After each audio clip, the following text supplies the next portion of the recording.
Gimana nih? Ini udah ada 49 partisipan yang join. Masih pada semangat nggak nih? Aduh, halo Kak, ada Hikman. Mana lagi nih?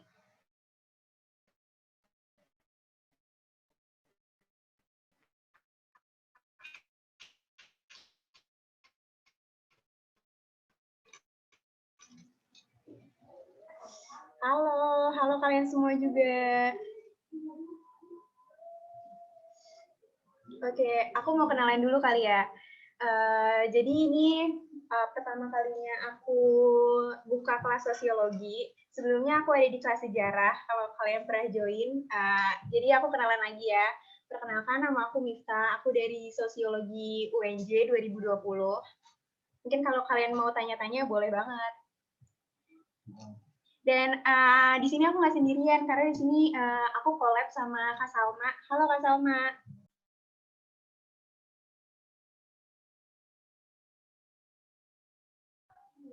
Iya. Halo Kak Salma.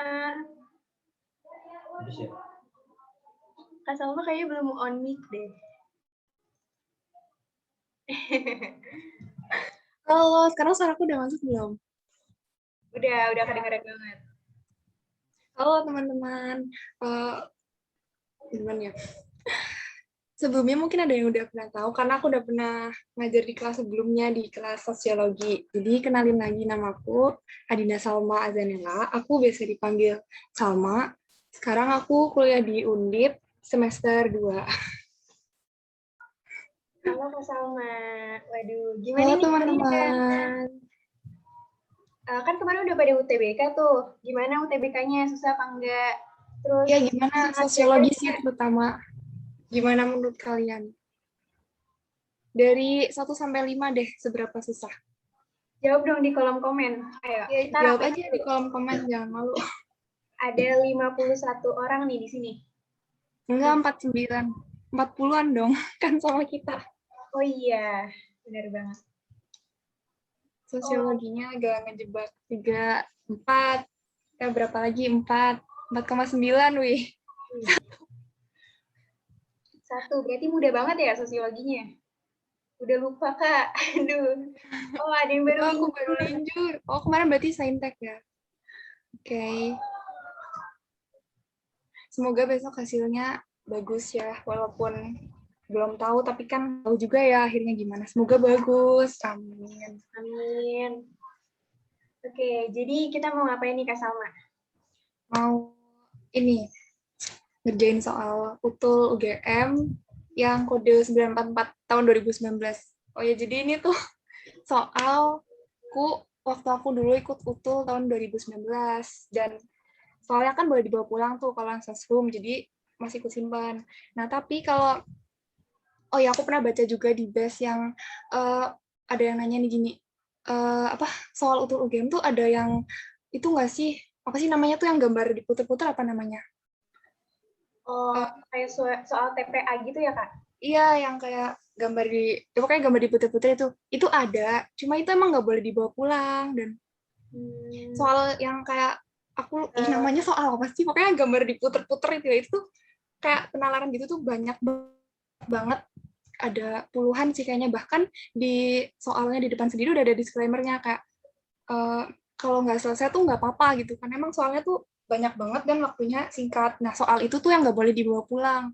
Kalau yang dibawa pulang tuh yang kayak yang sosum atau yang kayak bahasa Inggris gitu tuh boleh dibawa pulang sih. Gitu. Jadi gimana? Mulai aja atau gimana? Oke, makasih Kak atas sharing-sharingnya. Oke, kita mulai aja kali ya. Boleh, boleh.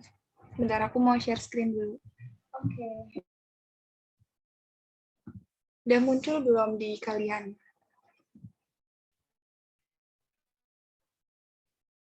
Udah, Kak. Udah.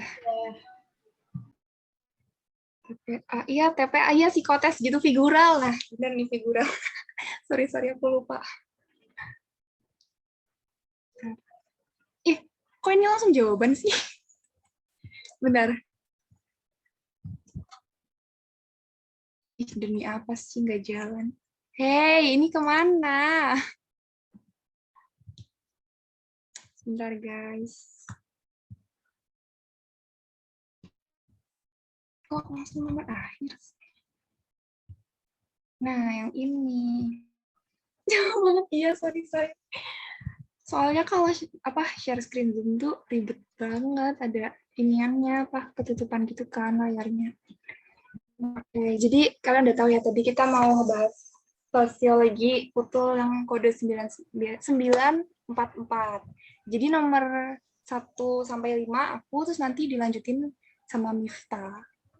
Nah, langsung soal pertama ya. Nanti kalau kalian mau nanya bisa langsung aja open mic atau enggak di kolom chat. Iya.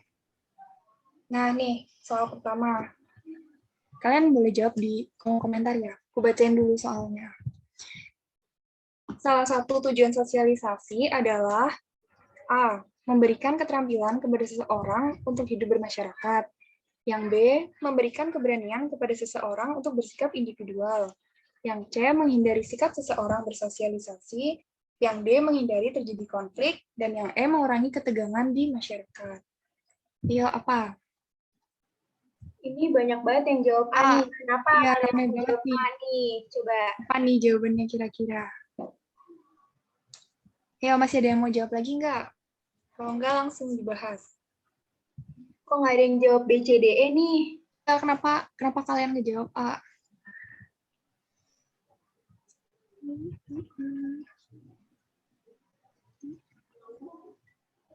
Udah nih, langsung ke jawabannya aja kali ya. Udah kan?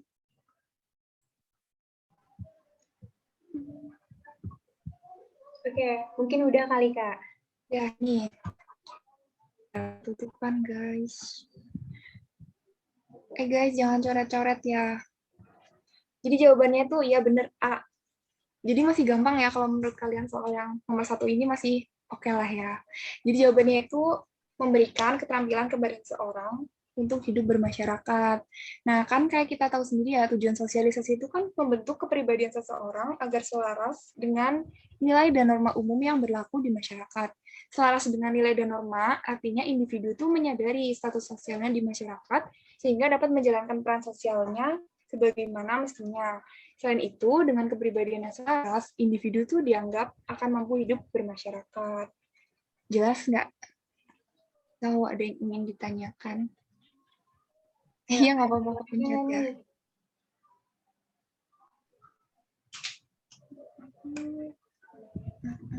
Oke, kita next aja kali ya, Kak. Next aja ya, kayak jelas. Oke. Nah, ini yang nomor 2. Pada sebuah tes uji coba ujian nasional, Rika merasa sedih karena nilai hasil ujiannya lebih rendah dibandingkan Sinta. Kemudian, Rika belajar ekstra untuk meningkatkan nilainya supaya lebih tinggi dari Sinta. Nah, dari peristiwa di atas, ini merupakan contoh dari apa? Stratifikasi sosial, kesadaran sosial, tindakan sosial, kepentingan sosial, atau semuanya benar? Ada jawab C nih. Iya. Aku C, soalnya tindakan sosial dipengaruhi oleh orang lain.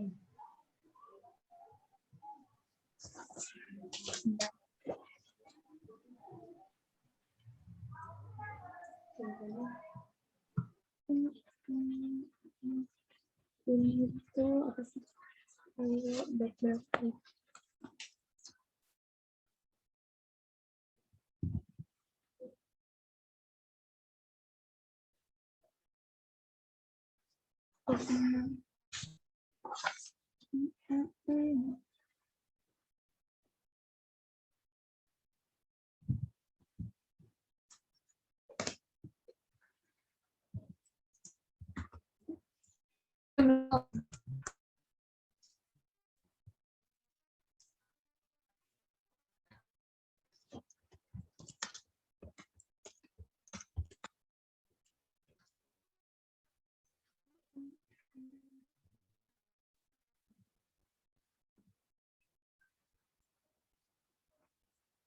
Tindakan sosial instrumental.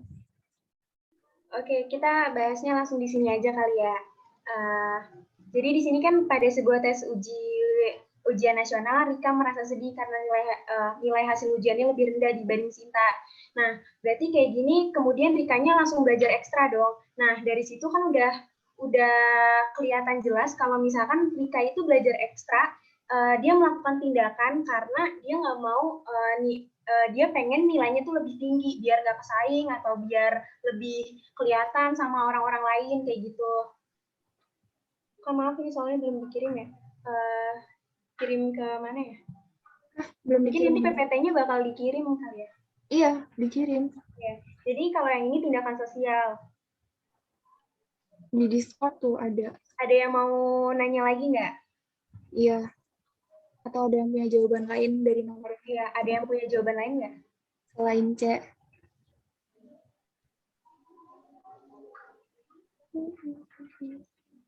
Kenapa jawabannya bukan A? Kalau stratifikasi sosial itu kan dia lebih ke pembeda antar kelas sosial kan. Kalau kesadaran itu lebih kalau misalkan Rika itu sadar sendiri, bukan karena ada orang lain sebagai pembanding kayak gitu. Kalau ini tindakan sosial, berarti nyaman ya. Kita langsung. Ya, mungkin ini bentar, mau nambahin. Mungkin yang A juga bisa jadi pengecoh ya, stratifikasi sosial tuh, karena di stratifikasi sosial tuh kan menurut Sujono Sukanto itu kan ada apa yang dianggap berharga di masyarakat kan ada kayak kekayaan, kehormatan, pendidikan, dan jabatan. Nah, mungkin mungkin ada yang kekecoh kayak, oh saingan nilai nih, mungkin di bidang pendidikan, mungkin ini bisa masuk stratifikasi kali ya, mungkin ada yang kekecoh di situ nggak? Oke, berarti aman ya, ini keren-keren semuanya. Aman kan? Kita langsung aja, 2 slide. Lanjut. 63. Perubahan sosial yang dialami masyarakat suku Baduy dalam lebih lambat ketimbang perubahan yang dialami oleh suku Baduy luar.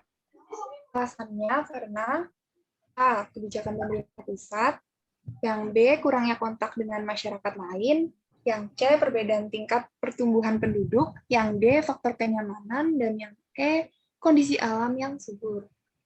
Oke, di sini aku lihat jawabannya pada ngejawab B nih. Iya. Nih yang jawab B. Ayo jawab yang belum jawab pada jawab ya. B. Ini nggak ada yang mau.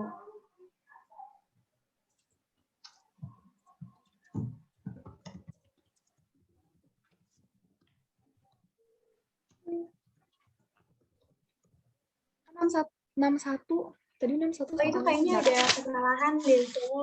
Ada mungkin tadinya pengen ngejelasin satu-satu kayak stratifikasi sosial itu apa, terus kesadaran sosial itu apa, tindakan sosial itu apa, tapi kayaknya belum ke itu, jadi udah kebuat duluan PPT-nya. Mungkin nanti bakal kita benerin dulu PPT-nya. Baru nanti. Iya, soalnya tadi sempat ada miskom gitu. Iya. Aku mau nanya deh, ini notif di laptopku masuk nggak sih di layar kalian? Notif kayak chat atau enggak ya? Enggak ya? Enggak ada. Aman. Nih udah ya, jawabannya rata-rata pada B. Gimana nih, langsung bahas aja? Oke, langsung bahas aja. Kita bahas ya. Ya, jawabannya benar B. Jadi kurangnya kontak dengan masyarakat lain. Kan kayak yang kita tahu ya, suku Baduy itu kan ada dua, Baduy dalam sama Baduy luar. Ada kontak dengan yang lainnya gitu, maksudnya dengan apa ya, dengan kelompok lain gitu. Yang ada di luar. Ya, tapi kalau yang Baduy dalam tuh mereka lebih apa ya, ibaratnya lebih ketat gitu deh. Mereka tuh nggak banyak interaksi sama dunia luar, dan emang itu udah jadi aturan mereka gitu. Dan itu, aduh, bentar. Nah, ini aku baca ya. Suku Baduy adalah suatu kelompok masyarakat adat subetnis Sunda di wilayah Kabupaten Lebak, Banten. Suku ini punya dua wilayah, Baduy dalam sama Baduy luar. Nah, kedua wilayah ini tuh punya adat istiadat yang cukup ketat. Aturannya cukup terkenal, tidak diperkenalkan untuk menggunakan dan memiliki teknologi, mengatur tata cara berpakaian, dan tata cara hidup. Namun, pada Baduy dalam memiliki aturan yang lebih ketat lagi buat ngejalaninnya dibanding Baduy luar.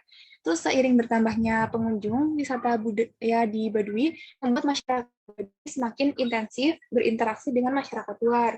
Namun, besar di Baduy luar ketimbang sama Baduy dalam, karena hanya terjadi perubahan sosial dalam aspek penggunaan bahasa. Di Baduy dalamnya itu, mana ada masalah nggak atau ada yang mau ditanyain soal Baduy ini? Aman ya. Mungkin dari kalian ada yang pernah ke Baduy, ke daerah Iya, pedalaman, biar bisa, mungkin ada yang udah tahu situasi di sana. Iya.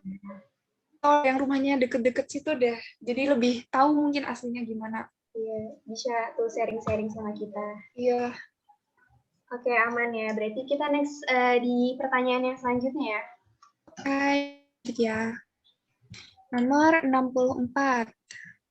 Berikut ini yang merupakan contoh tindakan rasional instrumental adalah A. Desi rajin puasa di hari Senin dan Kamis karena itu merupakan kebiasaan di dalam rumahnya. Yang B. Ridwan berlatih keras supaya dia memenangkan pertandingan badminton demi membantu keluarganya.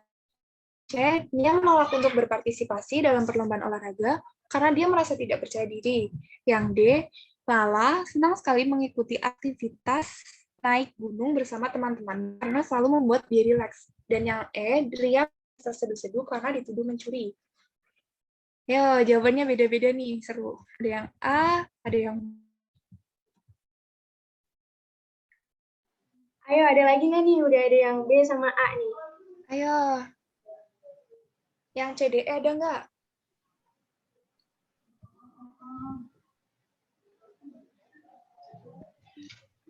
Ayo, ada yang nggak bacainnya di sini? Gimana nih?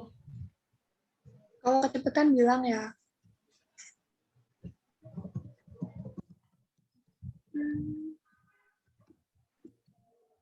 Udah, semua masih ada yang mau jawab lagi nih. Oke, udah kali ya. Kita langsung kasih tahu jawabannya aja. B bukan Kak? Oke, kita next. Kita bahas. Jawabannya yang B. Ridwan berlatih keras supaya dia memenangkan pertandingan badminton demi membanggakan keluarganya. Nah, jadi tindakan rasional instrumental itu adalah tindakan yang ditujukan pada pencapaian tujuan-tujuan secara rasional, diperhitungkan dan diupayakan sendiri oleh aktor yang bersangkutan. Nah, ini kan kayak si Ridwan ini berusaha ya, dia berlatih keras, dan dia mengusahakan gitu, diupayakan segala sesuatunya demi membanggakan keluarganya dengan cara bisa menang di pertandingan badmintonnya. Terus tindakan rasional instrumental itu ya tindakannya rasional, masih masuk akal, dan instrumental itu dulu guruku pernah jelasin instrumental itu pokoknya alat, jadi apa ya, segala sesuatu tindakan yang ada apa ya, penggunaan alat di dalamnya gitu. Apa nih menurutku, Kak boleh tahu pilihan yang lain termasuk tindakan sosial apa? Menurutku ya, bentar deh, aku belum nemu.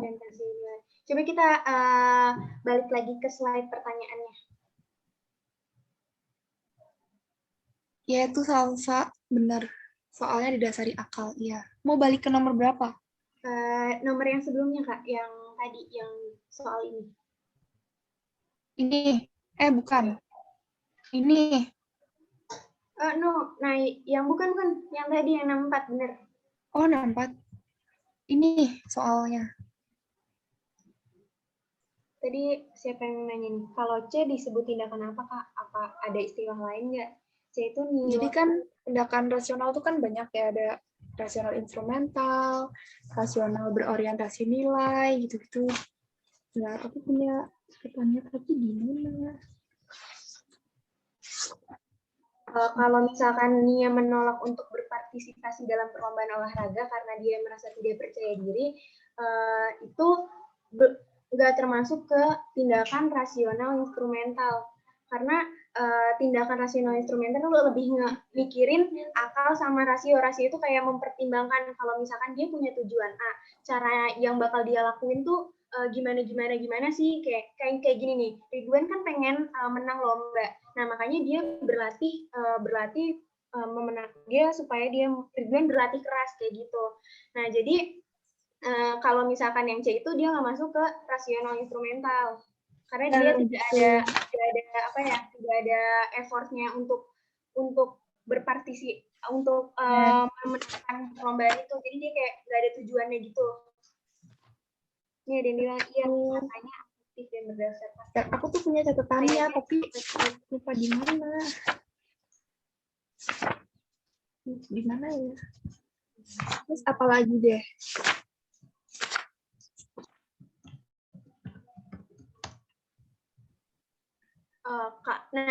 Ini juga ada yang bilang nih tindakan afektif. Kalau misalkan bisa juga dibilang tindakan afektif. Kenapa? Karena tindakan afektif tuh bisa dibilang tindakan irasional. Jadi kayak dia spontan aja gitu kayak si Nia.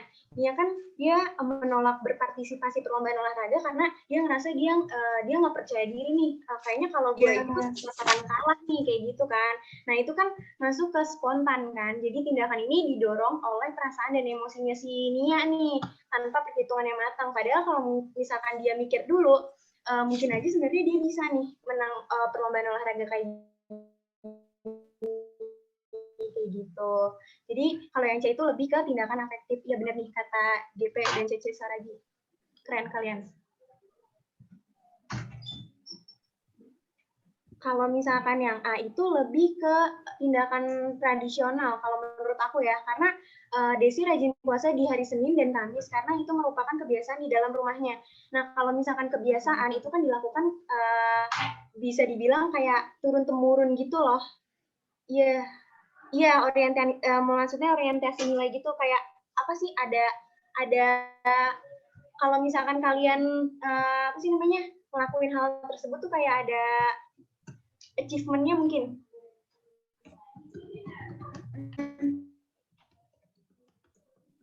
Jadi ini aku bacain juga ada tindakan rasional yang instrumental tuh ya tadi yang udah dijelasin ya didasarkan pada akal gitu. Dan ada apa ya? Ada alatnya gitu deh kayak dia kan bulu tangkis. Berarti aku bingung jelasinnya gimana ya. Ya gitu deh pokoknya. Terus yang kedua itu ada tindakan berorientasi nilai. Nah, kalau tindakan berorientasi nilai ini berkaitan sama nilai-nilai dasar yang emang udah terkandung di dalam masyarakatnya itu. Kayak ada etika, estetika, agama, kayak nilai-nilai lain itu udah masuknya ke nilai gitu ya. Jadi kayak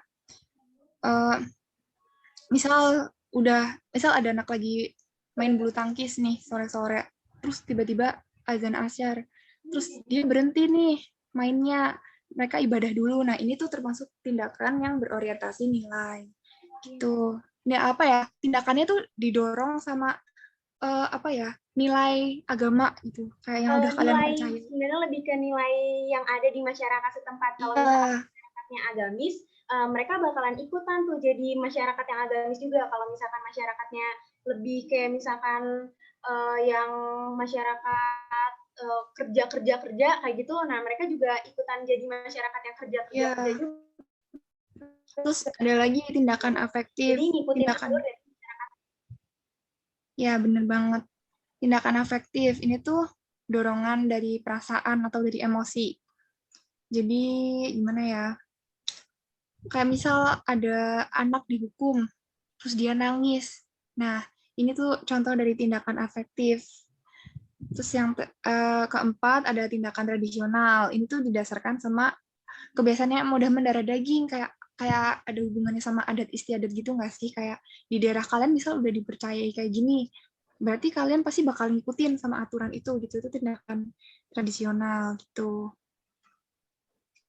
Kayaknya udah deh. Apalagi? Udah. Iya. Kalau yang sesuai nilai masyarakat itu bukan nilai tradisional, Kak. Apa? Bukan. Kalau nilai masyarakat itu lebih ke yang berorientasi nilai. Kan sesuai sama kondisi masyarakatnya. Kalau tradisional tuh lebih ke upacara kayak ngaben kayak gitu di Bali. Nah, kayak gitu. Terus potong kalau gigi. Ngaben itu kan ya kayak gitu. Itu kan kayak mau nggak mau kita harus mau karena emang udah tradisi dari leluhurnya kayak gitu. Tuh. Oke, berarti kita next ya. Ini aman. Apa ada yang mau nanya lagi? Iya. Berarti termasuk tindakan next 65. Ini lanjut soal yang selanjutnya atau gimana? Kita lanjut aja. Kayaknya udah nggak ada yang nanya. Nih, nomor 65. Saat ini banyak layanan belanja online melalui aplikasi internet pada primer. Dina tidak tertarik untuk menggunakan layanan tersebut. Ia lebih suka datang ke pasar dan membeli sambil memilih-milih sendiri barang belanja yang akan dibelinya. Dari contoh di atas, Dina lebih memilih kontak sosial bersifat apa? Primer, sekunder secara langsung, sekunder secara tidak langsung, tersier, atau semuanya salah? Ayo jawab guys. Ayo jawab dulu. Rata-rata jawabnya A. Iya, gampang deh pasti ini buat kalian. Gampang banget kali ya.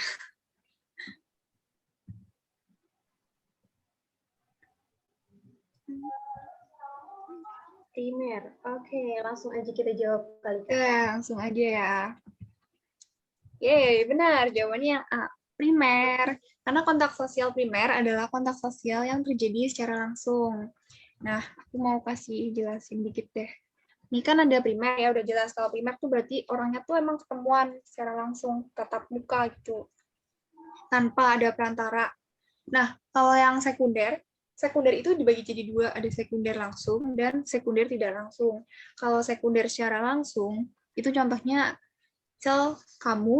kalian telepon sama teman kalian. Nah, itu sekunder, tapi secara langsung, karena teleponannya tuh kalian langsung ke sesama teman kalian, langsung gitu, tanpa perantara orang ketiga.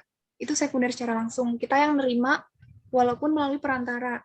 Itu sekunder secara langsung. Nah, kalau sekunder secara tidak langsung tuh kayak bisa juga dari telepon, misal kayak gini. Kalian ditelepon sama ibu kalian, tapi kalian lagi tidur. Nah, yang angkat teleponnya nih adik kalian, terus nanti adik kalian nyampein ke kalian kayak, tadi ibu telepon tapi kamu lagi tidur, terus dia nyampein pesannya apa aja. Nah, si adik ini kan di sini jadi perantara ya, jadi orang ketiga. Ini contoh dari sekunder tidak langsung gitu, jadi melalui perantara. Oke, ada yang mau nanya nggak nih? Ya, ada yang mau nanya nggak?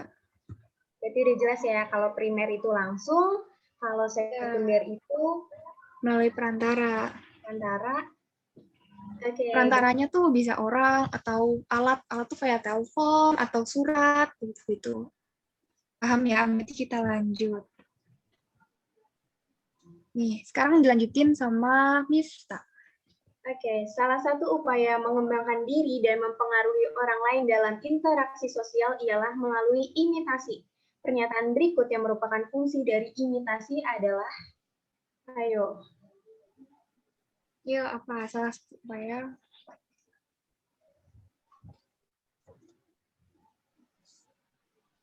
B, ayo. Aku tunggu jawabannya. Ini nggak ada yang mau jawab A, C, D, atau E gitu. Langsung A semua. Ada yang A, ada yang A. Oke, ini sedikit seru ya. Iya, beda-beda gitu. Oke. Masih ada yang mau jawab lagi nggak?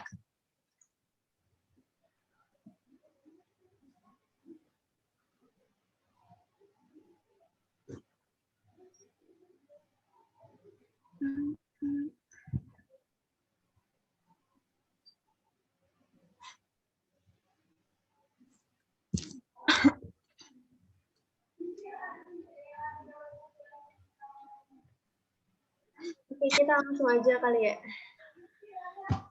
di jawabannya. Boleh. Nih, lanjut ya. Jawabannya adalah? Jawaban dari kita adalah A. Kenapa kita bilang A, mengembangkan daya kreasi seseorang? Pertama, kita harus tahu dulu nih, imitasi itu apa. Imitasi kan suatu proses meniru. Meniru itu banyak banget nih, baik secara sikap, gaya. Gaya itu banyak juga, gaya hidup, gaya bicara, dan sebagainya kayak gitu. Nah, imitasi itu juga punya sifat. Sifatnya itu ada yang sifat negatif sama positif. Kalau positif tuh kayak influencer kayak gitu yang di Instagram. Kalian kalau misalkan ngeliatin kalau misalkan mereka punya pengaruh atau dampak baik bagi kita sebagai penonton penirunya, itu bisa kita sebut sebagai imitasi positif kalau kita ngikutin dia. Kalau misalkan ternyata dia yang jelek-jeleknya kayak gitu, itu bisa kita bilang imitasi dikatakan negatif. Nah, kenapa ini bisa mengembangkan daya kreasi? Karena salah satu upaya mengembangkan diri itu bisa apa sih namanya? Jadi mengembangkan daya kreasi itu kan bisa lewat proses meniru. Jadi kalau misalkan kita ngelihat orang, misalkan Tasya Farasya nih, kalian suka banget sama make up-nya Tasya Farasya. Nah, terus kalian pengen coba tuh, coba-coba kayak gitu kan itu kalian masuk ke proses imitasi, di mana kalian meniru dia, baik secara gayanya, gaya make up dia, gaya pakaian dia, kayak gitu. Itu kan sebuah imitasi kan. Makanya di sini dibilang mengembangkan daya kreasi seseorang. Mungkin ada yang masih bingung, D kenapa salah, Kak? D itu apa sih? D, sebentar. Mendorong seseorang atau nilai-nilai yang berlaku. Enggak. Lebih ke aturan nggak sih kalau ini? Iya, ini lebih ke aturan. Kalau misalkan imitasinya positif, dia bisa mendorong seseorang untuk mematuhi nilai-nilai yang berlaku. Nah, kalau misalkan dia imitasinya negatif, dia ngelihat influencer yang negatif kayak gitu, itu apakah itu masih bisa dibilang dia mendorong seseorang untuk mematuhi nilai-nilai yang berlaku? Kan yang ada malah mendorong seseorang untuk berbuat kesalahan kayak gitu. Kalau misalkan konteksnya negatif. Karena di sini imitasi itu ada dua, ada positif dan ada negatif. Kayak gitu. Ya, betul. Kalau D gimana, Kak? Kalau D itu mendorong terciptanya kaidah-kaidah baru. Kaidah baru itu kayak apa ya? Contohnya, imitasi itu yang niru bukan? Iya. Iya. Oh iya, kalian harus ingat imitasi sama identifikasi itu mungkin kalau bingung sekilas jadi mirip ya. Tapi kalau identifikasi itu lebih menjadi sama. Benar-benar jadi sama persis. Itu identifikasi. Kalau imitasi cuma niru. Kayak misal kalian ngefans ke artis A, terus dia ganti cat rambut jadi merah. Terus ikutan. Nah ini maksudnya imitasi. Tapi kalau identifikasi itu benar-benar jadi pengen jadi sama persis. Kalian ngusahain kayak kalian sampai operasi, misal hidungnya artis yang kalian suka tuh misal kayak mancung banget gitu. Terus kalian operasi biar jadi sama kayak dia itu jadinya identifikasi gitu. Pokoknya usaha menjadi sama itu identifikasi. Oke. Nah, terus tadi ada yang Kak, kalau bukannya kalau imitasi dia kan meniru gitu, Kak. Bukannya kalau niru malah jadi melemahkan daya kreasi seseorang karena dia cuma niru gitu, Kak. Jadi meniru di sini kan meniru ke hal yang positif kayak, gitu. Iya, beda kayak ngejiplak 100% sama kayak gitu. Jadi itu beda ya. Beda. Jadi di sini tuh kayak lebih ke gue suka nih sama nih orang, suka sama gayanya, Tasya Farasya kayak begitu. Jadi kayak referensi ini bener banget. Iya, reference group. Nah iya kayak gitu. Iya, jadi lebih kemana-mana deh. Gitu. Jadi nanti kalian ngembangin sisanya kayak gimana. Gue punyanya kayak gini nih, tapi gue pengen ngikutin orang ini. Nah, ya udah, ini jadi referensi. Terus akhirnya kita kembangkan dari apa yang kita punya kayak gitu. Ya betul. Mana sih? Kecuali kalau soalnya identifikasi. Jadi kalau soalnya identifikasi. Nah, beda lagi kalau identifikasi tadi ya. Identifikasi itu menjadi sama. Kayak kalian mengusahakan kalian harus jadi sama orang yang kalian pengen itu. Gitu. Ada lagi? Oke, kita next slide kali ya. Next ya. Oke, iya. Nih. Kecepatan ya? Bener nggak sih? Bener. Bener. Oke, ini kayak tadi juga nih, Siska merasa bahwa dirinya harus meningkatkan nilai tes bahasa Inggrisnya. Siska kemudian menghitung apa saja yang dibutuhkan dan berapa jumlah keseluruhan biaya yang akan dihabiskan. Alhasil, Siska mulai menghemat uang jajan untuk menambah biaya les dan lainnya dengan cara membawa bekal makanan sendiri dari rumah. Pernyataan di atas merupakan contoh dari tindakan. Oke, ini tadi kita udah ngebahas tentang... Udah di depan ya, udah dijelasin loh. B apa A? Tukar. Ayo.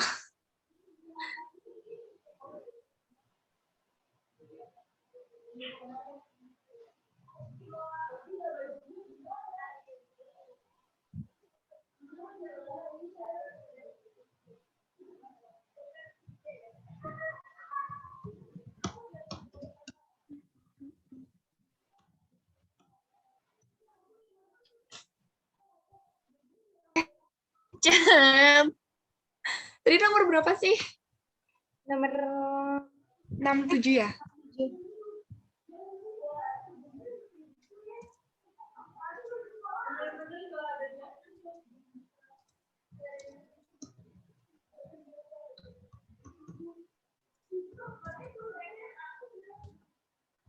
Gimana? Mau dilanjut atau gimana?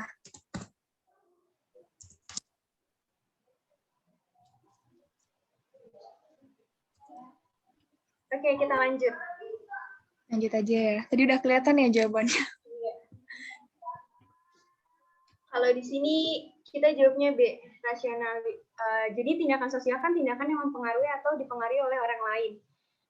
Cirinya pasti orang itu ada pertimbangan, terus juga mempunyai arah dan akibat, dan mempengaruhi atau dipengaruhi oleh orang lain. Nah, kalau yang tadi itu bisa dibilang berorientasi nilai. Karena, tadi soalnya kan,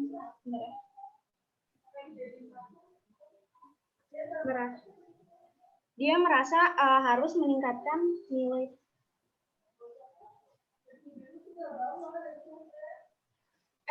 Sorry. Ini harusnya berorientasi nilai. Kayaknya kita yang salah deh. Maaf ya. Ini harusnya A. Jadi karena dia kan ada perhitungan ya. Si Siska ini merasa bahwa dirinya harus meningkatkan nilai tes bahasa Inggrisnya.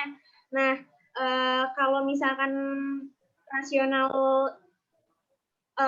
ini kalau misalkan berorientasi nilai, dia itu berkaitan dengan nilai-nilai dasar dari yang ada di masyarakat. Nah, sedangkan ini tuh tidak mempengaruhi nilai-nilai dasar karena dia nggak ada, istilahnya nggak ada penentunya kayak dia harus kayak gini demi keluarganya atau demi agamanya atau demi masyarakatnya kayak gitu. Nggak ada. Jadi ini lebih ke rasional instrumental karena dia bilang apa sih namanya? Dia memperhitungkan mencapai tujuannya itu. Iya, dia menghitung. Tadi kan di depan. Nih, aku buka aja deh yang di depan. Tadi kan ada ngebahas yang instrumental kan. Iya, ini maaf ya ini. Nah, ini nih yang Ridwan tadi. Ya, jadi tindakan rasional bersifat instrumental adalah tindakan yang ditujukan pada pencapaian tujuan-tujuan yang secara rasional dan diperhitungkan dan diupayakan sendiri oleh aktor yang bersangkutan. Nah, ini kan kalian harus ngegarisbawahin. Diperhitungkan dan diupayakan sendiri oleh aktor yang bersangkutan. Nah, kalau di soal yang tadi nih, nah ini yang Siska, dia kan udah memperhitungkan gitu kan, mau les, gitu. Iya. Nah, kalau Siska ngumpulin uangnya misalnya pakai dukun gitu. Tindakan tradisional nggak ya? Enggak. Tetap dia masuk ke rasional instrumental. Kenapa? Karena kalau misalkan tradisional itu lebih ke turun-temurun. Kecuali kalau ada yang bilang orang tuanya Siska itu dukun dan nenek moyang leluhurnya juga dukun semua kayak gitu, itu baru dibilang si Siska itu ini tindakan tradisional. Kalau yang ini tetap walaupun dia ngumpulin uangnya pakai dukun ataupun ngepet, tetap aja rasional instrumental. Jawabannya A. Bagus. Makasih pertanyaannya GP. Oke. Ada lagi nggak? Nanti ini kita ganti slide-nya. Oke, ada yang mau nanya lagi? Ada nggak? Hitung ya. 1, 2, lanjut. 3. Lanjut. Oke. Mana sih? Mouse itu nggak kelihatan. Ini ya? Iya, benar. Oke. Pernyataan berikut ini yang merupakan contoh akomodasi statement adalah Selamat. Statement. Ayo dijawab. Kalian pengen dibacain nggak opsi yang mau baca sendiri, opsi itunya? Ini masuk bab apa sih, stalemate? Konflik ya?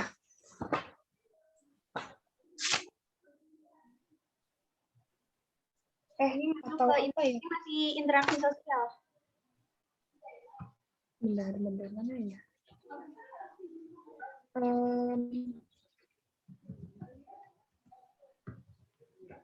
Interaksi sosial. Bab 2.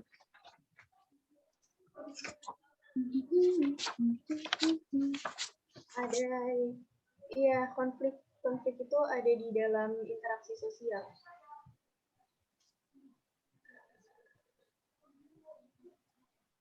Dan jawabannya beda-beda nih, ada yang C, ada yang E. Oke, kita next aja ke jawabannya. Oke. Nah, nih. Ya, jadi akomodasi itu masih masuk ke bentuk proses interaksi sosial, karena akomodasi itu gambaran dari suatu keadaan maupun proses. Terus ada juga di dalam akomodasi itu ada namanya statement. Statement itu jadi gini. Akomodasi itu biasanya tuh lebih ke apa ya? Secara sederhana ya, akomodasi itu digunakan untuk menyelesaikan konflik sehingga dapat menciptakan keadaan tenang, rukun. Nah, di sini tadi ada yang bilang kan, ini masuk ke bab konflik ya. Ini masuk ke ranah konflik juga karena di dalam interaksi sosial kan ada konflik kan, kayak gitu. Jadi kalau misalkan ada konflik apa-apa kayak gitu, itu bisa diselesaikan oleh akomodasi. Jadi itu kayak apa ya, pertimbangannya gitu, kayak konflik. Iya, kayak gitunya. Nah, kalau misalkan di sini ada namanya akomodasi statement. Akomodasi statement itu di mana ketika setiap pihak yang saling berselisih itu mempunyai kekuatan yang sama atau seimbang. Jadi nggak ada yang menang, nggak ada yang kalah. Misalkan negara A sama negara B tadinya perang, terus gagal perang, berhenti tuh, udah damai, belum damai tapi masih sebel-sebelan, tapi nggak ada dari negara A nggak berani nyerang negara B nggak berani nyerang negara A karena merasa kalau gue nyerang negara A nanti gue bakal kalah. Si negara B juga ngerasa kayak gitu juga. Jadi ngerasa kekuatan mereka tuh seimbang. Kalau misalkan dilanjut perang, yang ada malah buang-buang duit, buang-buang tenaga kayak gitu. Jadi ini tapi mereka nggak damai gitu aja. Jadi lebih ke selek-selekan aja kayak gitu, tapi kekuatannya sama, seimbang. Kalau itu masuk Ini stalemate atau stalemate sih? Kok di catatanku stalemate ya, stalemate. Atau selama ini aku salah nulis? Stalemate. Iya, aku nulisnya selama ini stalemate, kekuatan seimbang gitu dari kedua belah. Sepakat stalemate atau statement ya? Aku lupa. Guruku stalemate. Stalemate ya? Oh maaf, aku salah ya. Typo guys. Stalemate. Oh iya. Stalemate ya. Oh iya, aku ingatnya statement kayak gitu. Ya, jadi kan ada kesepakatan gitu. Jadi ingatnya statement gitu ya. Oh ya, stalemate itu mereka tuh kan karena kekuatannya seimbang, akhirnya tuh konfliknya berhenti sendiri gitu. Itu tadi contoh dari akomodasi kan. By the way, akomodasi ada banyak, mau dijelasin nggak? Atau udah stalemate aja? Ada 9. Boleh tuh, kasih poin-poinnya aja, Kak. Poin singkatnya aja ya. Jadi akomodasi itu ada adjudikasi. Adjudikasi itu melalui jalur hukum. Terus yang kedua ada arbitrasi. Arbitrasi itu pihak ketiga membuat keputusan dan sifatnya mengikat. Ingat ya, kalau arbitrasi itu pihak ketiga punya hak untuk membuat solusi dan itu solusinya mengikat, itu arbitrasi. Terus yang ketiga ada mediasi, pihak ketiga hanya sebagai penengah, tidak mengikat. Agak mirip sih sama arbitrasi si mediasi ini. Terus yang keempat ya konsiliasi, itu mempertemukan keinginan dari pihak-pihak itu konsiliasi. Terus stalemate itu tadi berhenti sendiri karena kekuatannya seimbang. Terus ada lagi koersif itu berarti paksaan ya. Terus yang ketujuh ada toleransi ya, kalian ngerti. Terus yang kedelapan ada segregasi. Segregasi itu kegiatan menghindari itu nih, saling menghindar. Terus 9 ada kompromi. Kompromi itu upaya mengurangi tuntutan. Ya gitu aja sih. Mau lanjut? Bedain arbitrasi sama mediasi sama konsiliasi. Kalau arbitrasi sama mediasi itu emang mirip, cuma bedanya kalau arbitrasi itu pihak ketiga punya wewenang, punya hak buat mengambil keputusan yang sifatnya mengikat gitu. Sedangkan mediasi pihak ketiganya tuh cuma buat penengah aja gitu. Ya, mediasi cuma penasehat doang. Kalau konsiliasi itu mempertemukan pihak-pihak yang berkeinginan pakai lembaga gitu. Nah ya bener nih, Saragi. Udah jelas belum?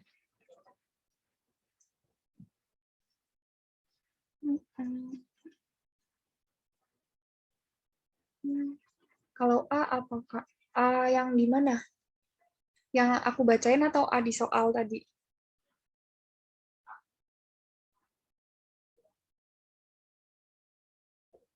Opsi A di soal, A di pilihan ganda. Sebentar.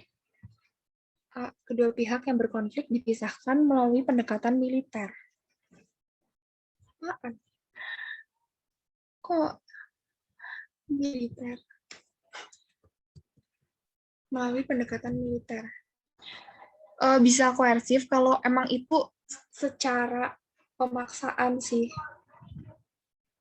Kedua pihak yang melalui pendekatan. Nah, di sini tuh pendekatan militernya itu dia sebagai apa nih? Sebagai sekedar penengah atau gimana? Nah, ini kurang jelas sih, jadi kurang tahu juga. Kayaknya sih iya sih, kayaknya koersif karena dipaksa gitu kan. Konsiliasi, mempertemukan keinginan itu. Ini kalau misalkan koersi ya, lebih ke kalau misalkan yang A, kenapa nggak koersi? Kalau menurut aku koersi itu lebih kayak misalkan gini, perusahaan tuh dia punya salah satu perusahaan dia tuh dengan seenaknya PHK-in orang-orangnya gitu, karena misalkan biayanya kurang kayak gitu, itu kan dia ada itu apa ya, satu pihak doang kayak gitu. Iya. Nah, kayak gitu. Kalau misalkan ini kedua belah pihak berkonflik dipisahkan melalui pendekatan militer yang di sini kayaknya lebih ke perang deh kalau pendekatan militer ya. Lebih, jadi udah nggak masuk ke akomodasi. Beda ya, beda bahasan. Tapi bisa jadi koersif kalau emang itu melalui paksaan. Tapi ini nggak disebut pemaksaan sih di sini. Kalau iya, ini udah beda. Gitu. Nih ya. Terima kasih bersinarai. Kalau yang konsiliasi itu aku perjelas lagi. Konsiliasi itu upaya mengatasi masalah dengan mempertemukan keinginan pihak yang berkonflik untuk mencapai kesepakatan bersama. Nah, si konsiliasi ini pakai lembaga tertentu gitu. Itu case file. Nah, itu buat yang A tuh.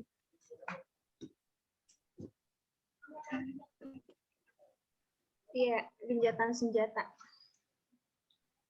Oke, Ya. Oke, udah jelas belum? Boleh jelasin tiap option? Kalau yang B itu mediasi, karena pihak ketiga melakukan mediasi terhadap pihak-pihak yang berkonflik. Ya ini udah jelas banget ini mediasi ya. Ya, ada disebutin soalnya ada mediasinya gitu. Salah satu pihak mengalah sehingga konflik tidak berlanjut. Ini masuk ke kalau itu salah satu pihak mengalah sehingga konflik tidak berlanjut. Lebih ke kompromi nggak sih ini? Karena dia kalau kompromi ada kesepakatan, berarti kesepakatan buat mengurangi tuntutan dari masing-masing pihak.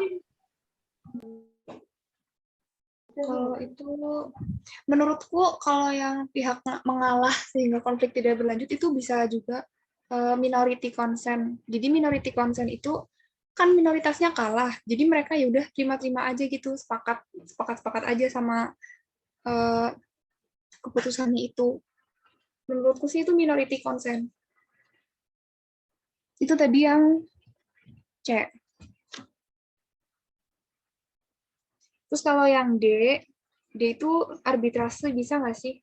Karena dia nyerahin ke pihak lain yang bisa nyelesain gitu. Saya lebih ke toleransi tuntutan. Satu pihak mengalah. Oke. Gimana nih menurutmu? Beberapa jawaban nih. Ini bisa juga menghargai perbedaan kalau toleransi kan ya. Soalnya setahu kalau toleransi itu cuma kayak saling memahami perbedaan gitu. Kayak apa ya? Mengedepankan sikap buat saling ngerti, terus ya ngerti kalau mereka beda gitu. Kalau menurut aku lebih ke kompromi. Kalau Ini semua gimana? Kalau Kak Salma tadi gimana?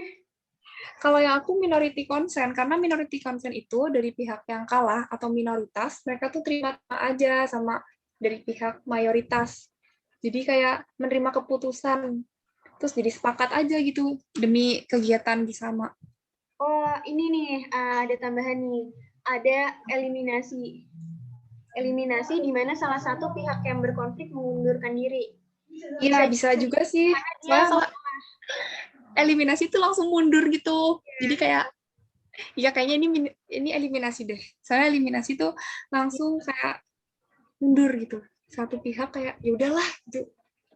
Udah pasrah, udah mereka Bener-bener eliminasi. Aku lupa ya Allah. Sorry.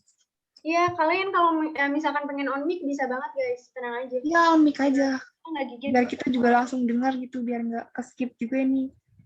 Iya. Di kolom komentar. Iya, ini bener-bener. Ini clear ya. Ini eliminasi. Konflik menyerahkan pada pihak lain.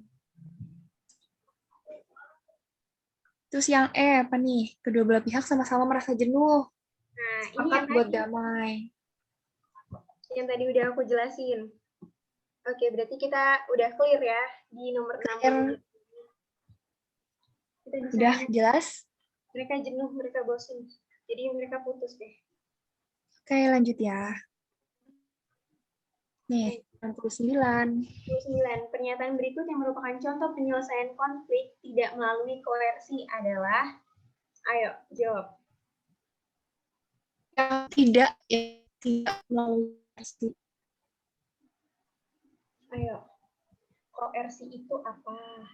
Ya, pada jawab D nih. Banyak banget yang D. Kenapa? Kenapa pada jawab D?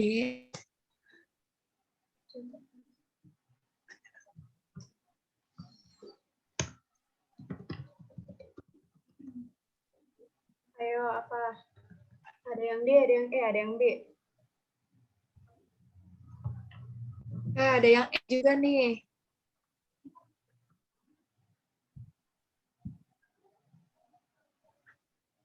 Oke.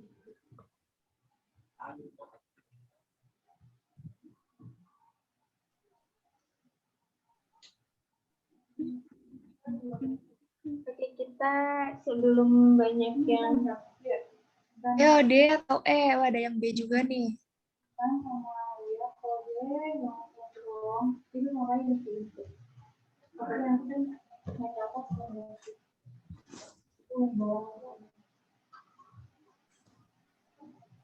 Oke, kita next aja ke jawabannya. Oke, kita next ya. Kalau dari kita jawabannya C. Kenapa? Karena koreksi itu kan salah satu bentuk akomodasi dalam menyelesaikan dengan cara pemaksaan kehendak terhadap satu pihak tertentu yang lebih lemah. Di sini dikatakan pemilik kios pasar yang digusur dipaksa untuk menandatangani surat pernyataan bersedia pindah. Mana? Kan yang tidak, Kak. Yang tidak, Miss. Wait. Oh, yang tidak koersif ya? Iya, koersif berarti kan ada paksaan dan kekerasan. Oh, maaf, guys. Oh iya, aku bacanya yang koersi. Sorry. Iya, Tapi agak ditebak nggak sih jawabannya kayak misal yang warga dilaporkan ke polisi karena terlibat perkelahian di kampungnya. Kan mau nggak mau kayak kepaksa gitu dilaporin. Bisa juga koersif. Terus yang D juga konflik antar warga terpaksa harus didamaikan oleh kepala desa. Ini koersif nggak sih yang D? Aku kok D ya mikirnya jawabannya. Ini yang D itu masuk ke koersi, masih masuk ada pemaksaan. Yang E juga dilaporkan ke polisi karena terlibat perkelahian. Sampai dilaporkan berarti ini masuk ke koersi sih.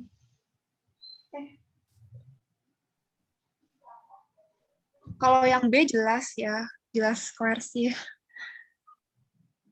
A juga jelas koersif.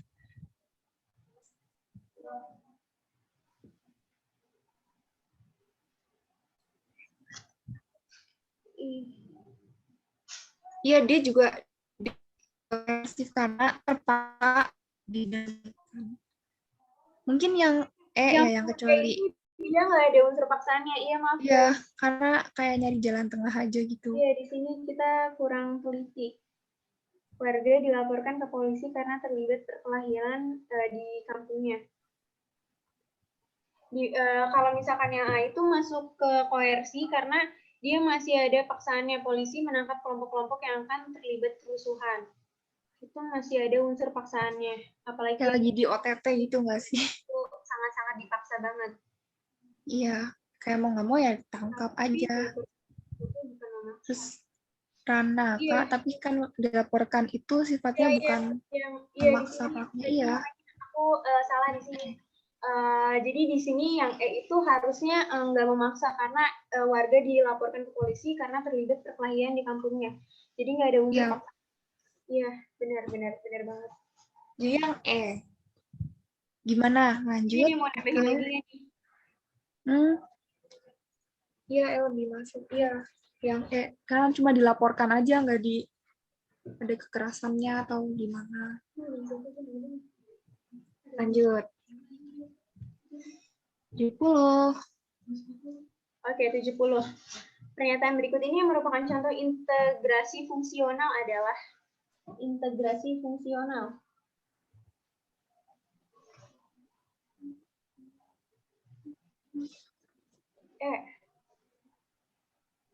Oke, ada yang lain? Soalnya ada tujuan bersama. Oke, mantap, Sarah.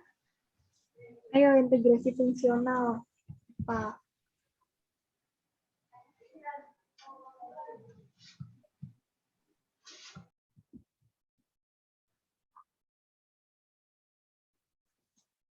Pada jawab E. Ada jawaban lain?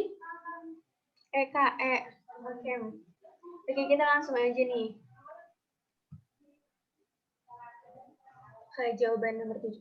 Iya, benar jawabannya hubungan kerja di setiap institusi kerja. Karena integrasi fungsional ini terjadi karena adanya fungsi-fungsi tertentu dalam masyarakat, di mana mereka melakukan integrasi sesuai dengan fungsi masing-masing, karena mereka saling membutuhkan satu sama lain. Kemudian mereka berintegrasi berdasarkan kelebihan atau fungsi masing-masing. Di sini yang paling cocok jawabannya itu hubungan kerja di sebuah institusi kerja, karena kalau yang namanya hubungan kerja di sebuah institusi pasti kan mereka punya beda-beda masing-masing, udah latar ada belakang yang berbeda.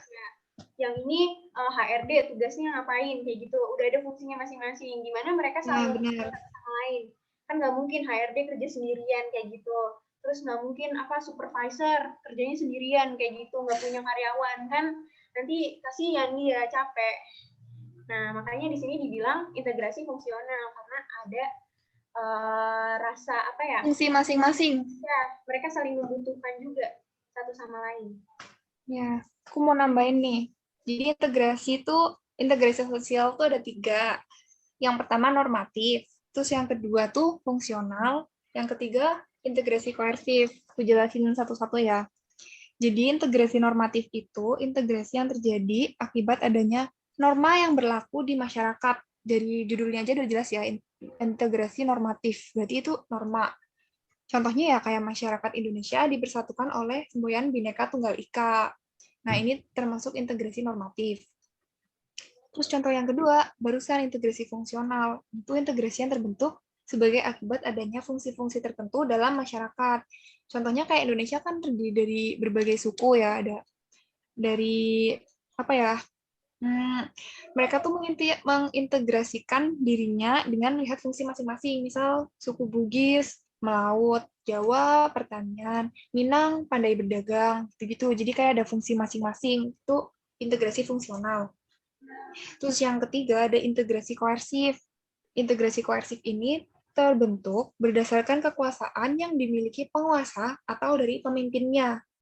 Nah, penguasanya itu menggunakan cara paksaan gitu, kekerasan dalam hal mencapai tujuannya itu integrasi koersif. Pokoknya kalau koersif itu ada unsur paksaan dan kekerasan. Gitu. Jelas nggak? Atau kecepatan? Ada yang mau ditanyain lagi? Atau ya, siapa tahu kita ada miss lagi.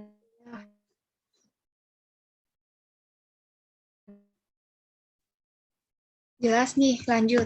Ya tadi. Oke, jelas Kak. Nih, 71.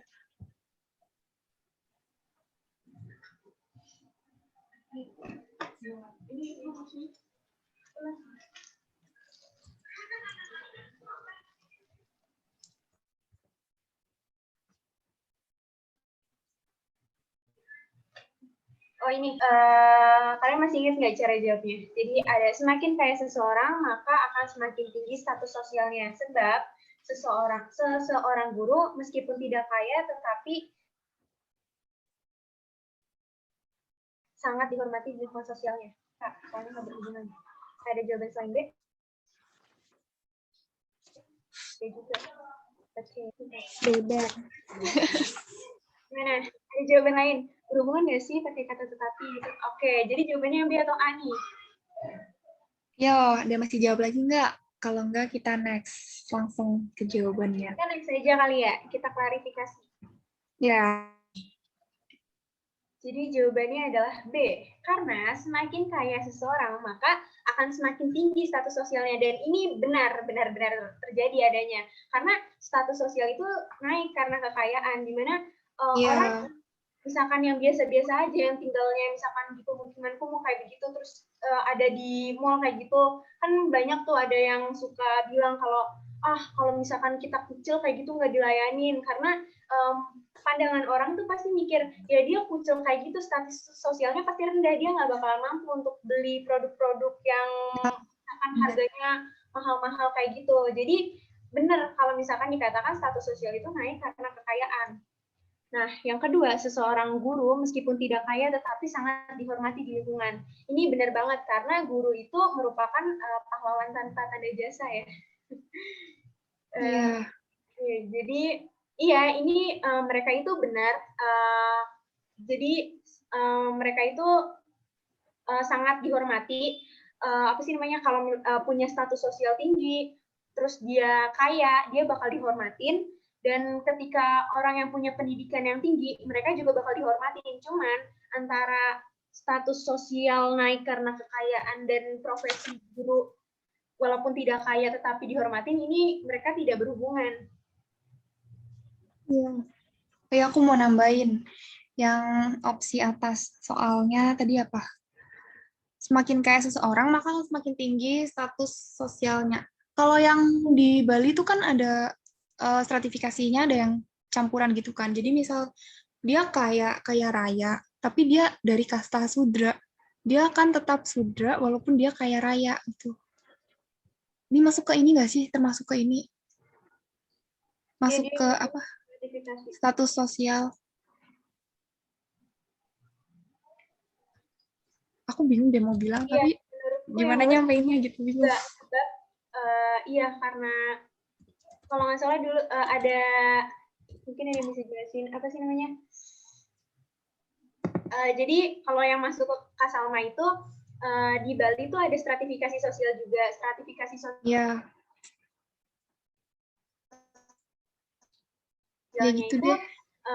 Berdasarkan kasta ada kan, dan yang paling tinggi itu Brahmana. Jadi Sudra, Kesatria, dan Brahmana. Nah, jadi kalau misalkan yang Sudra itu kan kastanya paling rendah. Tapi kalau misalkan orang yang Sudra itu kaya, itu tetap aja dia kastanya rendah. Karena kalau dilihat dari kasta. apa sih namanya? Udah dari apa ya namanya, stratifikasi sosialnya itu tertutup ya. Ya, tertutup kalau di Bali. Itu tertutup kalau yang dia kaya, sudra, dia akan tetap miskin. Dianggap rendah gitu. Iya, nggak bisa diganggu-gugat. Kalau misalkan masih di lingkungan Bali dan masih pakai ada. Tapi mungkin kalau dia bukan di Bali, dia bakal naik sih kelas sosialnya. Karena nggak pakai sistem kasta itu tadi. Oke, udah jelas belum? Dilanjut. Kita lanjut ke soal selanjutnya. Nih. Pada masyarakat feodal, seorang anak buruh tani tidak memiliki kemampuan untuk melakukan mobilitas sosial vertikal. Sebab e-commerce telah membuka peluang bisnis peningkatan penghasilan dan bahkan mobilitas sosial vertikal bagi warga di desa-desa, sepanjang mereka bisa mengakses internet. B itu dua-duanya benar, tapi nggak berhubungan. Ada jawaban lain? B semua nih jawabnya. B semua. Itu benar-benar tidak berhubungan. Ya, ada jawaban lain nggak?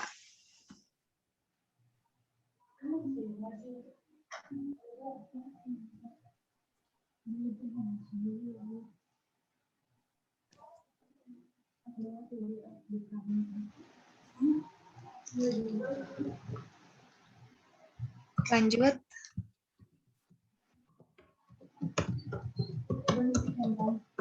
Iya, jawabnya.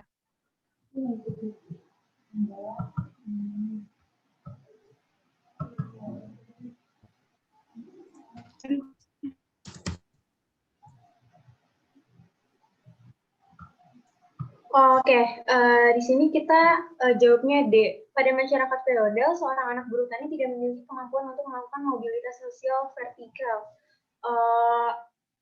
Mobilitas sosial vertikal itu lebih ke perpindahan gimana ya? Jadi kedudukan dari yang rendah ke lebih tinggi kayak gitu, atau sebaliknya dari yang lebih tinggi ke yang lebih rendah kayak gitu. Nah, di masyarakat feodal sendiri, dalam melakukan mobilitas sosial ke strata sosial yang lebih tinggi, itu masih memungkinkan sih, tapi bakalan lebih sulit kayak gitu.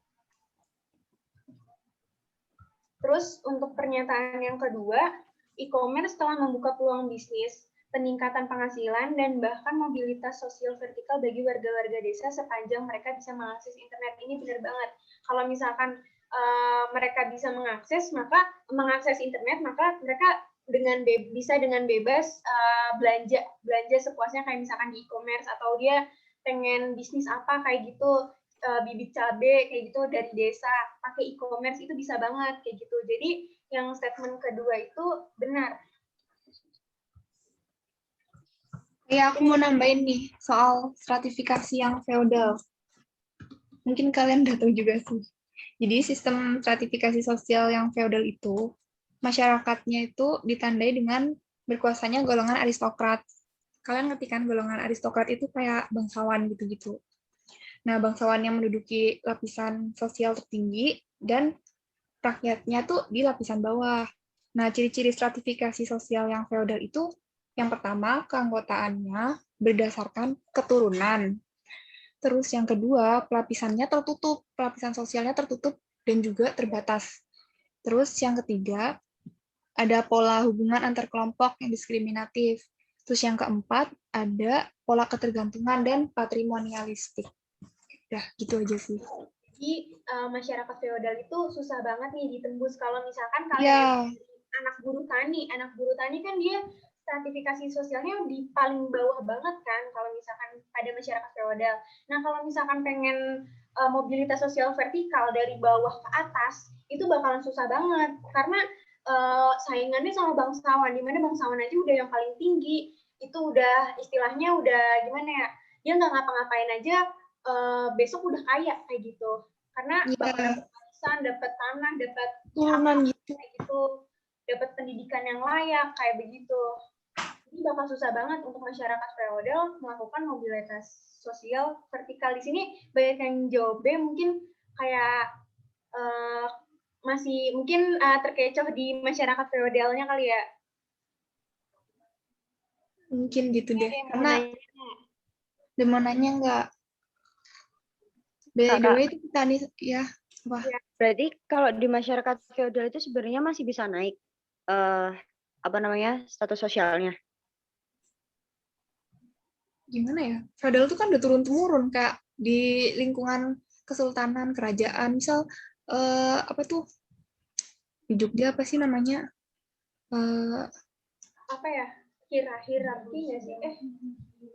Kesultanan kayak misal Kesultanan Jogja, ya udah dia punya anak, anaknya punya anak lagi, kayak udah kayak turun-temurun aja gitu loh. Apa sih namanya? Di sini berarti kan di PPT-nya kan bilangnya salah ya, tapi kan pernyataannya itu di situ tidak memiliki kemampuan untuk melakukan mobilitas sosial. Berarti benar dong, Kak? Ya, bentar, yang mana deh? Di pernyataan pertama itu kan pada masyarakat feodal, seorang buruh petani tidak memiliki kemampuan untuk melakukan mobilitas sosial. Tidak memiliki kemampuan, Sal. Iya, berarti benar kan? Harusnya B.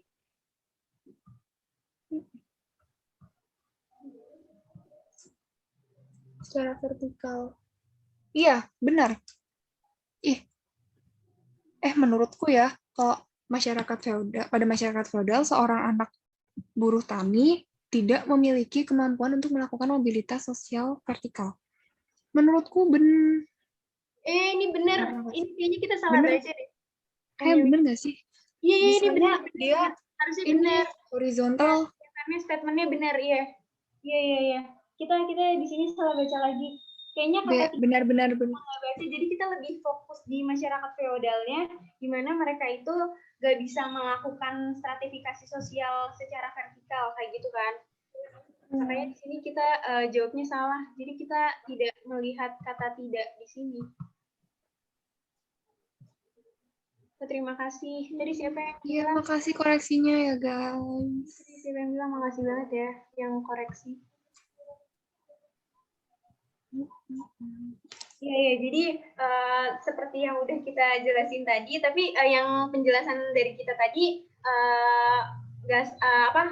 benar, di mana yang masyarakat feodal sama di mana anak buruh tani itu, kalau misalkan dia anak masyarakat feodal, dia tidak memiliki kemampuan untuk melakukan mobilitas sosial secara vertikal kayak gitu. Cuman di sini kita salahnya di penempatan statementnya, penempatan salah benarnya itu. Jadi kita tidak baca kata tidak, jadi kita bacanya langsung gitu. Makasih ya. Jadi jawabannya B. Mereka ya sama-sama benar, tapi tidak berhubungan. Ini jujur ya, soalnya mah agak mecoh. Karena setauku masyarakat feodal sama petani itu beda stratifikasi, kayak ada sendiri-sendiri, feodal sendiri, petani sendiri gitu. Setauku sih kayak gitu. Iya, lanjut nggak?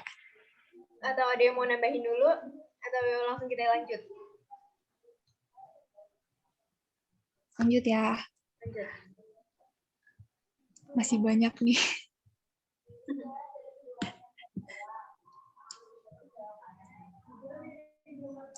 Pada waktu lalu, kado pernikahan lebih banyak berwujud barang. Sekarang lebih banyak berwujud uang. Sebab uang lebih fleksibel penggunaannya dibanding dengan barang. Yo, jawab apa? Wih, pada gercep banget jawab A.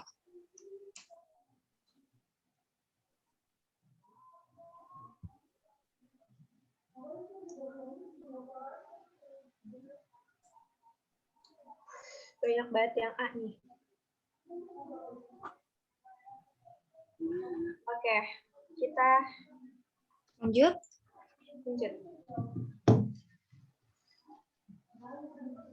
Di sini jawabannya D. Kenapa pernyataan satu salah? Karena pada waktu lalu kado pernikahan lebih banyak berwujud barang, sedangkan sekarang lebih banyak berwujud uang. Nah, ini tuh nggak ada pendapat yang menguatkan statement tersebut. Nggak ada atau nggak ada penelitian yang bilang di mana, dan di pernyataan ini nggak ada kutipan penelitian tentang pernyataan ini. Iya, kayak opini doang jatuhnya ya. Kalau misalkan zaman dahulu tuh masyarakat ngasih orang kadonya berupa barang, kalau sekarang duit kayak gitu, nggak ada pembuktiannya. Jadi makanya yang A itu yang statement 1 itu kita sebut salah. Dan yang kedua, uang lebih fleksibel penggunaannya daripada barang, ini benar karena penggunaan uang dalam menggunakan penggunaannya itu bisa bebas menggunakannya selama itu masih dalam konteks pembayaran. Iya, ada yang mau ditanyain? Iya, cuma opini, kayak ada jenis soal yang emang dia tuh emang cuma opini gitu, bukan fakta. Kayak biasanya opini tuh mengandung kata kayak ada seharusnya, semestinya, misalnya, kayak gitu-gitu deh, kayak yang buat memperkuat aja, tapi sebenarnya dia tuh opini gitu, bukan fakta. Kalau fakta tuh pasti udah ada datanya gitu, kayak misal pada hari Selasa tanggal bla bla bla, pemerintah Jawa Barat menetapkan berdasarkan surat keputusan dari ini gitu. Itu udah jelas itu fakta gitu. Kalau opini tuh ya kayak ada kalimatnya mengandung kata seharusnya lah, semestinya gitu-gitu deh. Paham nggak? Lanjut nggak? Atau ada yang mau nanya?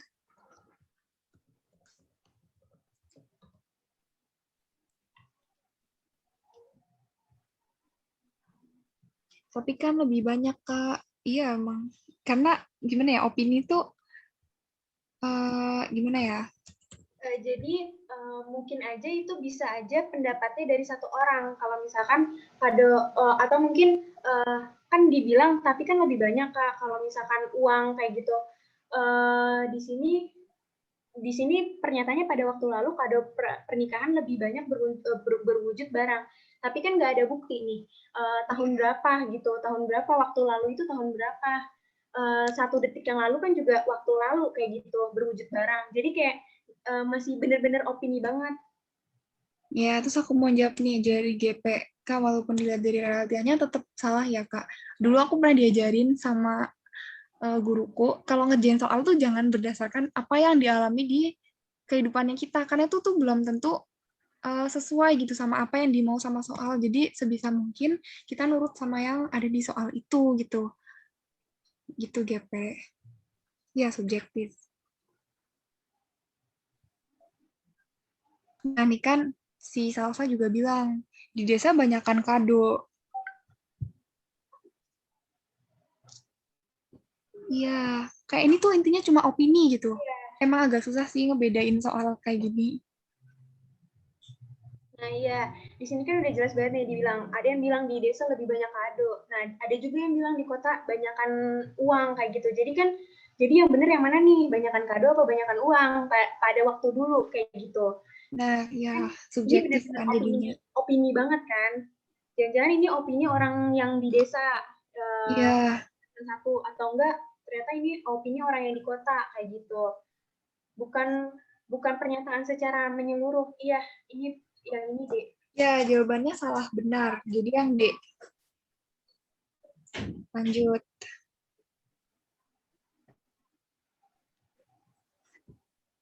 Oke, kita next.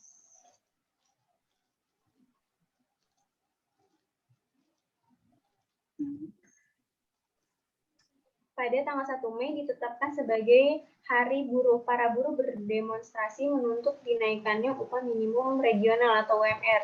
Sebab demonstrasi buruh menunjukkan adanya konflik kelas dalam masyarakat kita. Bagaimana kawan-kawan?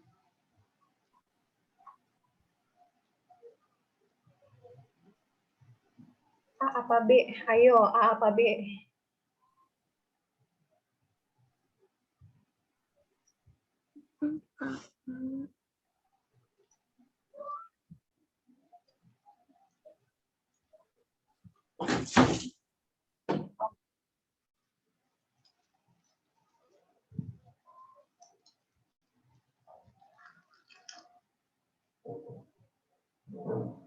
Ada yang B, ada yang A.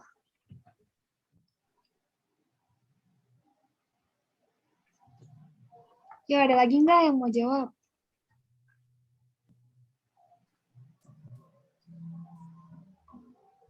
Oke, lanjut berarti di slide Lanjut jawabannya.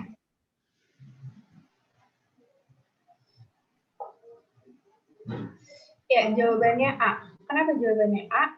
Karena di statement pertama pada tanggal 1 Mei yang ditetapkan sebagai Hari Buruh, para buruh berdemonstrasi menuntut dinaikannya upah minimum regional atau UMR. Pernyataan ini benar karena pada tanggal 1 Mei ini yang biasanya ada demo besar-besaran, itu para buruh beneran menuntut kesejahteraan melalui kenaikan UMR.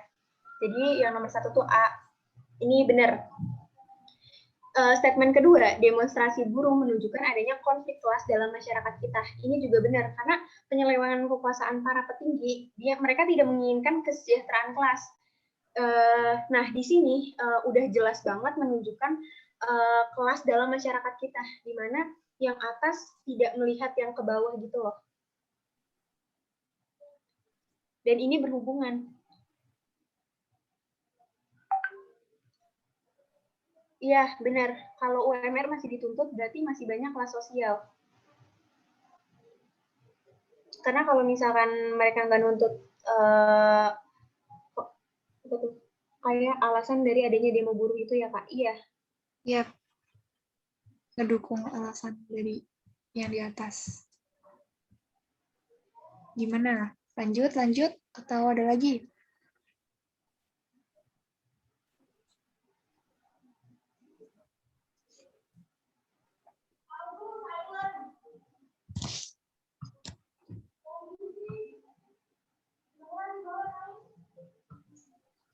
Oke,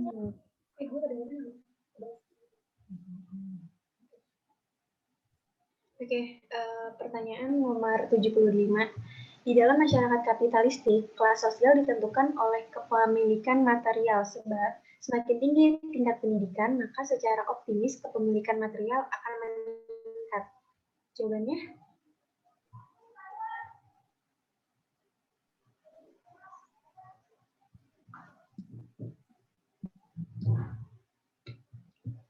C.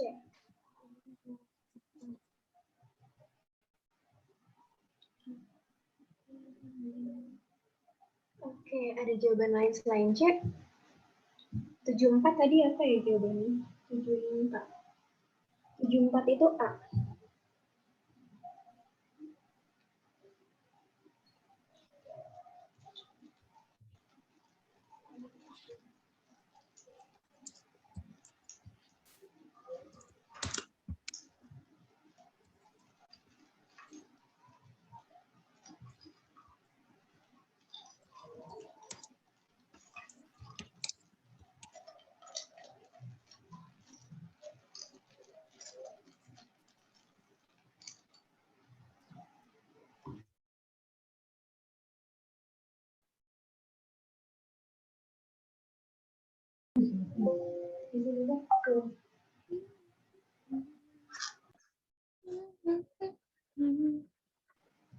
Oke, kita next.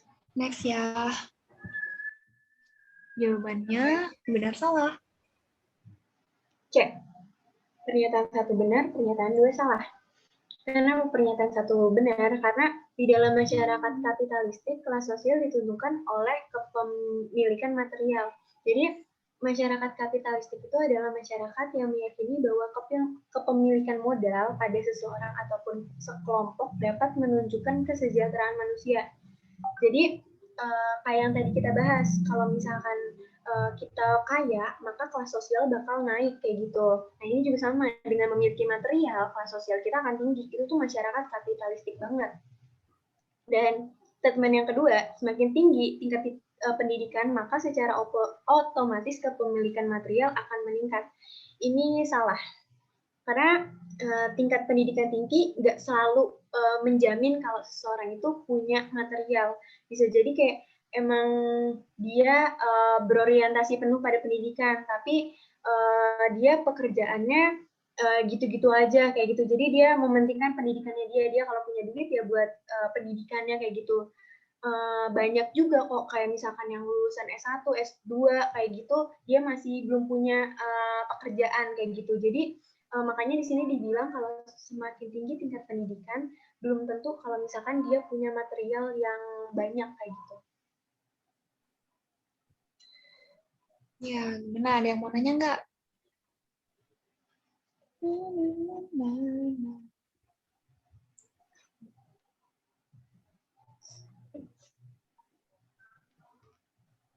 Atau mau dilanjut, atau ada yang mau nanya dulu?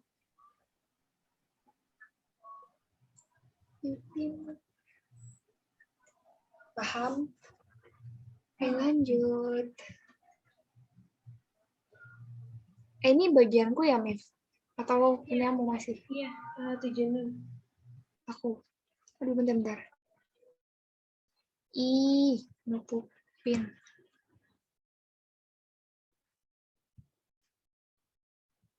Oke, kita mulai ya nomor 76. Tidak semua kelompok dapat dikategorisasikan sebagai kelompok sosial. Selain prasyarat interaksi, ada prasyarat lainnya agar kelompok tersebut diintegrasikan sebagai kelompok sosial. 1. Memiliki faktor pengikat. 2. Hubungan bersifat searah. Yang ketiga, memiliki pola perilaku yang sama. Yang keempat, memiliki sistem. Banyak kalian tahu nggak petunjuk jawab yang ini? Jadi kalau yang A, itu yang benar 1, 2, 3.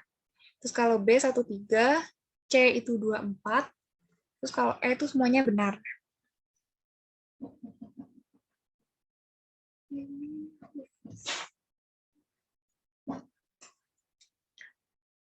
Wah, beda-beda. Ada yang B, ada yang E.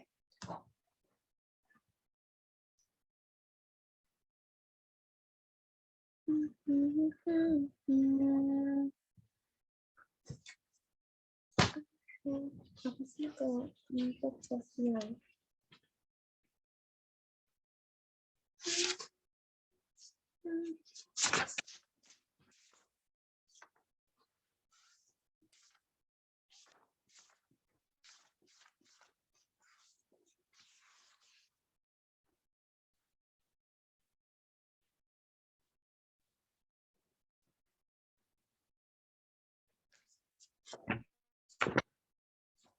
Mau jawab lagi nggak? Atau mau langsung dibahas?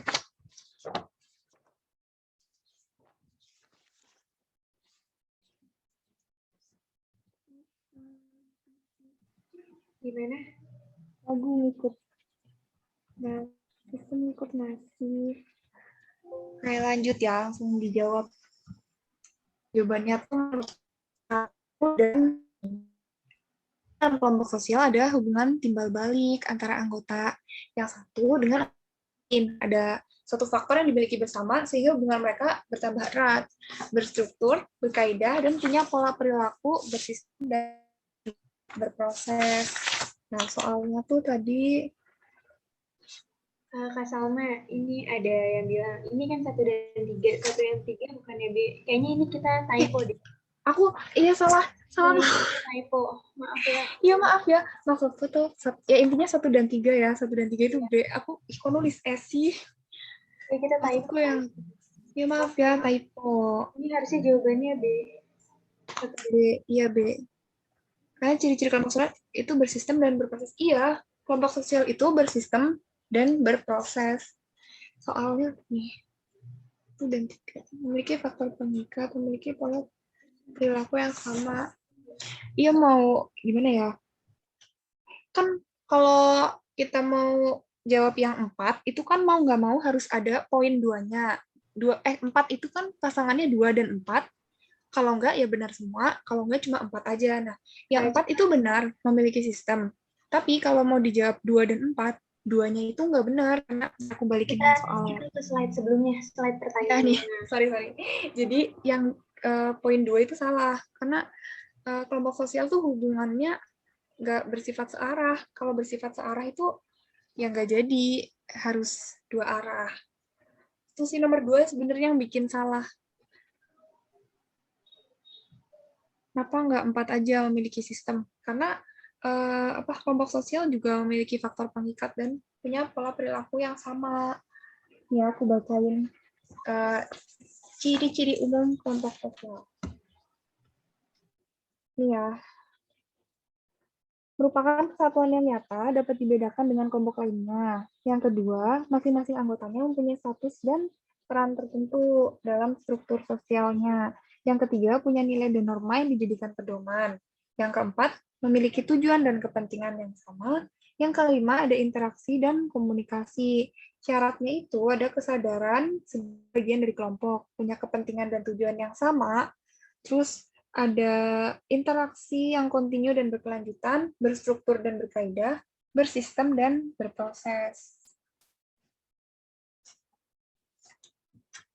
Perilakunya sama tuh lebih ke kayak apa ya, mereka punya tujuan yang sama gitu. Nggak harus kelakuannya sama persis.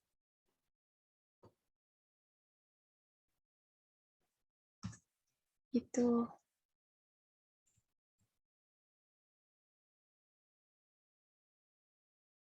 Nah ini kayak yang GP bilang, nomor 3 benar, karena kayak contohnya punya minat yang sama gitu nggak sih? Maksudnya perilaku sama tuh gimana ya? Mereka tuh sepemikiran, mereka tuh sama. Makanya tadi yang di poin atas tuh disebutin kesatuan yang nyata dan dapat dibedakan dari kelompok yang lainnya. Jadi mereka tuh kayak ada kesamaan gitu dalam satu kelompok sosial yang membuat mereka jadi satu kesatuan gitu. Sistem ini maksudnya hierarki. Gimana ya? Iya, karena kalau nggak ada hierarkinya berarti nggak jadi kelompok sosial.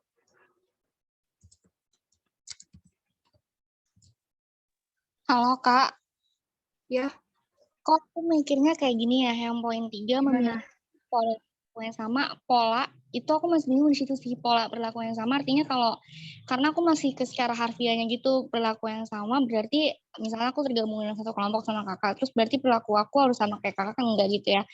Enggak. Mungkin yang harus diperbaiki, mungkin harusnya kata-katanya tuh memiliki satu perilaku yang sama nggak sih, kalau yang tadi kakak maksud.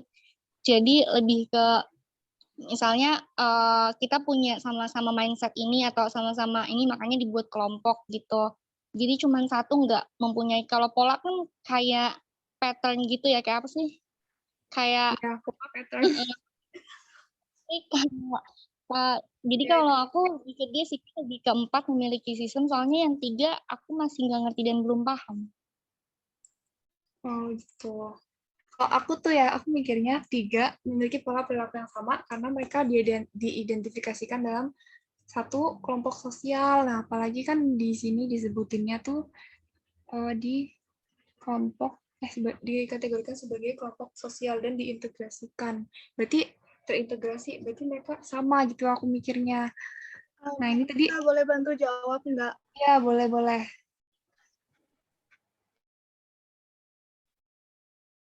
Gimana?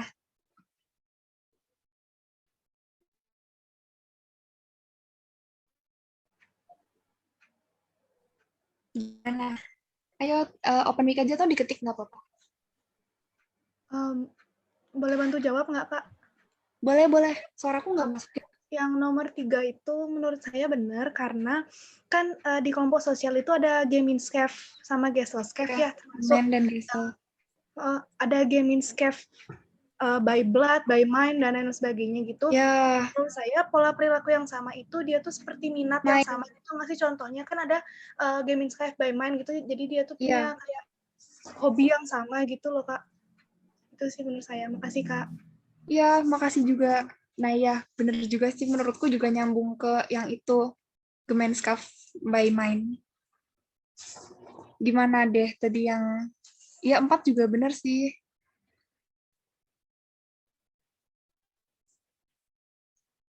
Ini nanti mungkin aku sambil tanyain ke tutor yang lain juga ya buat jawaban yang lebih pasti. Karena menurutku 4 juga betul, terus punya faktor pengikat juga betul, terus juga yang punya perilaku yang sama juga menurutku juga betul.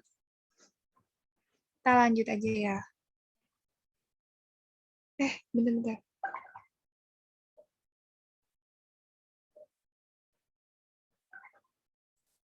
Mana ya lanjut. Jawaban sudah. Nah, ini nomor selanjutnya. Pernyataan di bawah ini yang benar adalah, yang pertama, urbanisasi adalah suatu bentuk mobilitas sosial. Yang kedua, urbanisasi adalah suatu bentuk mobilitas sosial horizontal.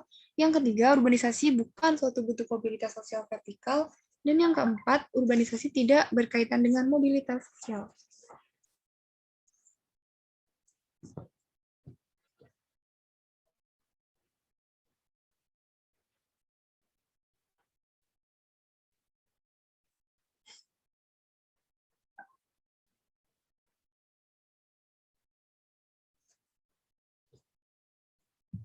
Ya, dijawab.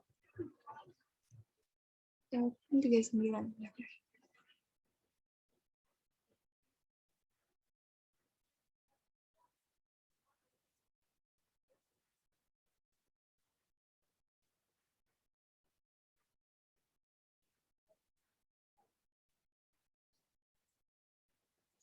Ada yang jawab A semua.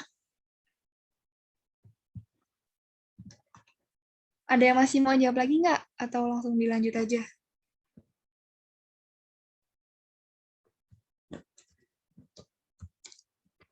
Lanjut.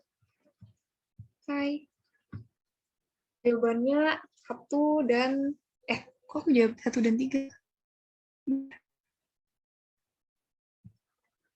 Urbanisasi bukan suatu bentuk mobilitas. Oh iya, benar. Jadi jawabannya tuh 1 dan 3. Urbanisasi adalah suatu bentuk mobilitas sosial. Ya jelas ya, urbanisasi itu bentuk mobilitas sosial. Dari desa ke kota. Nah, terus kenapa pilih opsi 3 juga? Urbanisasi itu bukan suatu bentuk mobilitas sosial yang vertikal. Jadi, nah, aku lanjut aja. Urbanisasi itu termasuk dalam mobilitas sosial yang struktural, karena mobilitas struktural itu disebabkan oleh fenomena yang mengubah struktur sosial, kayak misal ada bencana, ada peperangan, terus kayak urbanisasi juga termasuk krisis ekonomi, terus ada inovasi teknologi, terus apa lagi ya?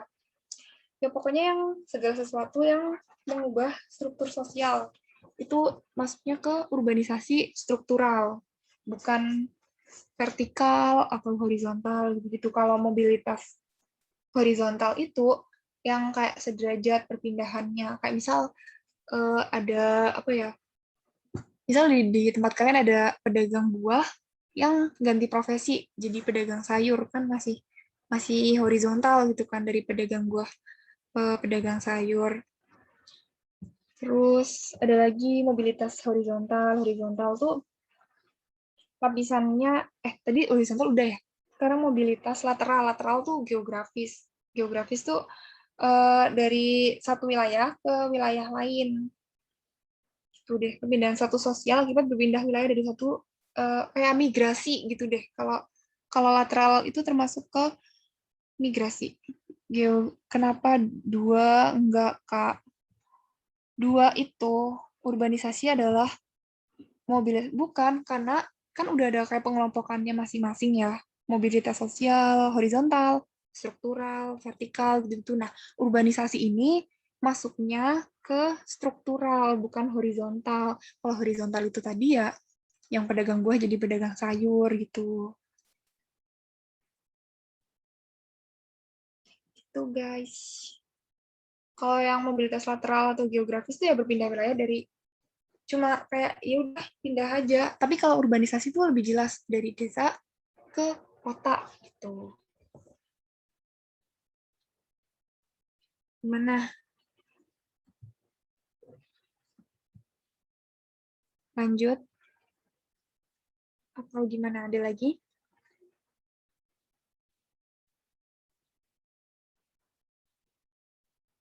Yang kedua masih bingung. Jadi gini deh gampangnya.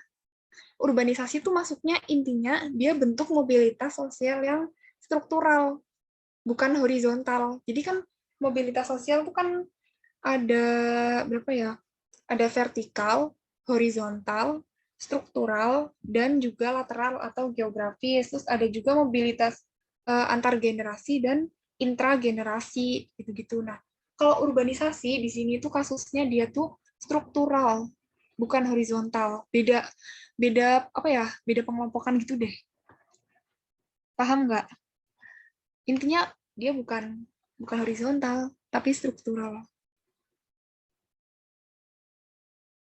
Lanjut, lanjut, udah paham ya.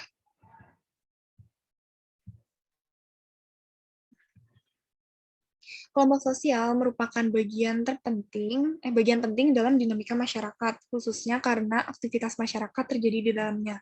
Pernyataan berikut merupakan kriteria dari kelompok sosial, kecuali satu, ada pihak yang didefinisikan sebagai anggota kelompok. Yang kedua, berada pada lokasi yang sama di waktu yang bersamaan. Yang ketiga, memiliki pola interaksi. Dan yang keempat, bersifat kolektif.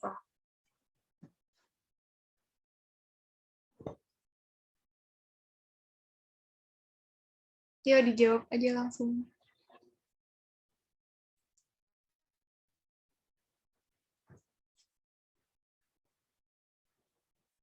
Hmm, hmm.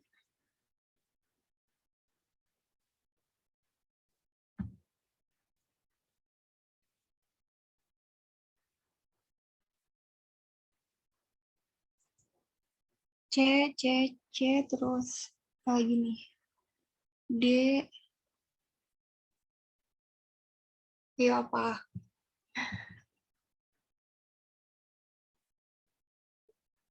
Kelompok sosial merupakan bagian penting dari khususnya karena aktivitas masyarakat terjadi di dalamnya. Pernyataan itu bukan kriteria dari kelompok. Ya, kecuali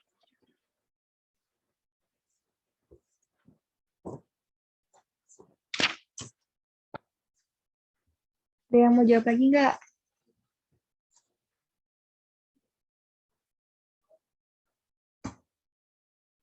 Ayo apa?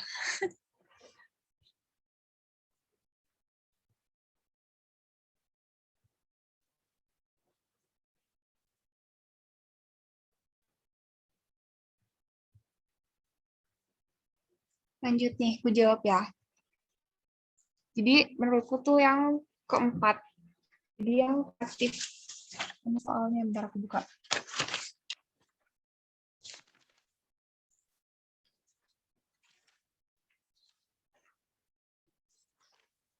Kelompok sosial merupakan bagian penting dalam dinamika masyarakat, khususnya karena aktivitas masyarakat terjadi di dalamnya. Pernyataan berikut yang merupakan kriteria dari kelompok sosial, kecuali menurutku jawabannya tuh bersifat kolektiva. Karena bersifat kolektiva itu kan sekumpulan pribadi yang bekerja sama buat tujuan tertentu tanpa adanya hierarki di dalamnya. Nah, sebuah kolektif bisa merupakan kelompok yang besar ataupun kecil, berjalan dalam waktu yang singkat ataupun lama dengan catatan yang bersifat sukarela. Kelompok apapun, ketutupan. Kelompok apapun, baik, astagfirullah ya Allah, sebentar. Kelompok apapun, baik yang memiliki dewan direksi, bos, manajemen, pengajar, atau bahkan presiden, bukanlah sebuah kolektif. Jadi ya, Pak, jawabannya 4. Iya, kenapa jawabannya 4? Kolektiva tuh salah, karena kalau kolektiva itu kan mencapai tujuan tanpa adanya hierarki. Nah, sedangkan kelompok sosial itu syaratnya harus berstruktur, berkaidah, dan berpola. Tuh. Bukannya pernyataan 2 nggak masuk. Pernyataan 2 itu mana deh?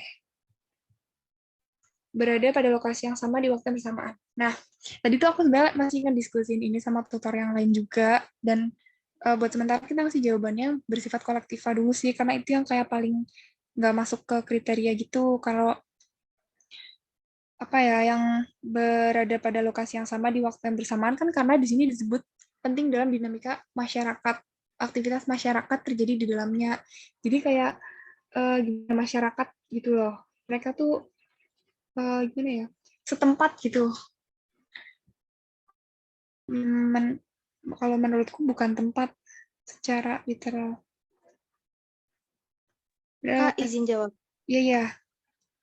Jadi misalnya kalau yang 2 kenapa nggak masuk, soalnya misalnya kita kan kelompok nih, kelompok belajar Zoom, kita juga nggak berada di lokasi yang sama secara bersamaan kan. Maksudnya ya nggak ada secara fisiknya gitu. Jadi bukan tempat yang benar-benar kita ngumpul jadi satu, terus kita baru bisa disebut kelompok, menurutku enggak. Tapi di mana kita, apa ya, kayak Kayak punya kesatuan rasa gitu kan. kepemilikan. Kita tetap Iya, ngerasa benar. kita dalam satu, apa ya, kita Heeh. mengidentifikasikan diri kita bagian dari kelompok itu gitu kan maksudnya. Benar, Kak. Ya, Iya, betul. makanya yang pilihan kedua itu benar. Makanya nggak dipilih. Jadi jawabannya cuma yang bersifat kolektiva.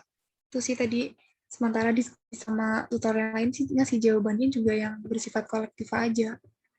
Gimana, ada lagi?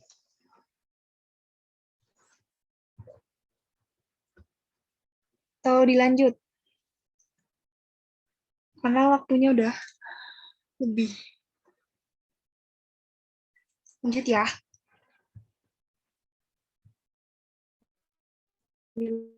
Pak Dadang berprofesi sebagai pemilik toko emas paling laris di desanya. Hidupnya terpandang karena kekayaan yang dimilikinya. Sedangkan anak Pak Dadang tidak ingin mengalami mobilitas sosial menurun. Oleh karena itu, anak Pak Dadang bercita-cita untuk bekerja sebagai yang pertama, petani di desa, dokter umum, buruh industri, dan yang ketiga melanjutkan usaha keluarga.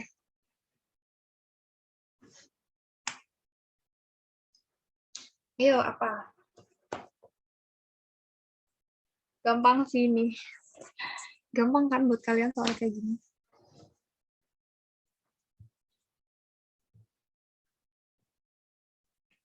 Nah, benar, jawabannya 2 dan 4. Dan menurutku ini jelas banget ya, kayak di sini yang bisa apa, mobilitas sosialnya nggak akan turun ya kalau dia jadi dokter umum atau melanjutkan usaha keluarga. Ada yang mau ditanyain tentang ini mobilitas sosial? Udah jelas-jelas ya. Lanjut. Soal terakhir nih. Iya nggak sih? Iya nih soal terakhir. Kelompok sosial bersifat dinamis dan bukan statis, sehingga kelompok sosial tentu akan mengalami perubahan pada kurun waktu tertentu. Perubahan tersebut bisa jadi bukan dikarenakan perilaku individu, melainkan perilaku kolektif anggotanya. Berikut merupakan perilaku kolektif yang dapat memperbesar risiko kehancuran kelompok sosial, yaitu yang pertama, antar anggotanya saling curiga. Yang kedua, ada pihak yang merasa dirugikan. Yang ketiga, tidak ada evaluasi. Dan yang keempat, adanya perlakuan yang tidak adil. Jelas banget deh. Ayo jawab.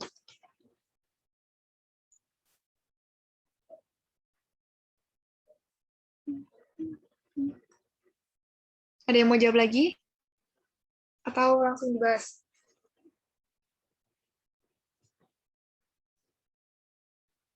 Satu, dua, tiga. Yeay, semuanya benar. Karena apa ya, perilaku kolektif yang bisa memiliki risiko kehancuran di kelompok ya jelas antar anggotanya saling curiga. Itu bisa membuat sebuah kelompok itu hancur. Terus ada pihak yang merasa dirugikan, tidak adanya evaluasi, terus perlakuan yang tidak adil. Oke, udah selesai nih. Ada yang mau ditanyain lagi dari nomor ini? Atau udah jelas? Gimana?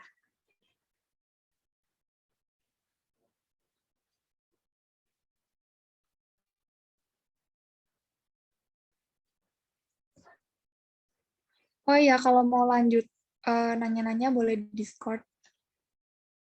Oh iya, ini ada link evalnya nggak sih? Bentar, aku tanyain.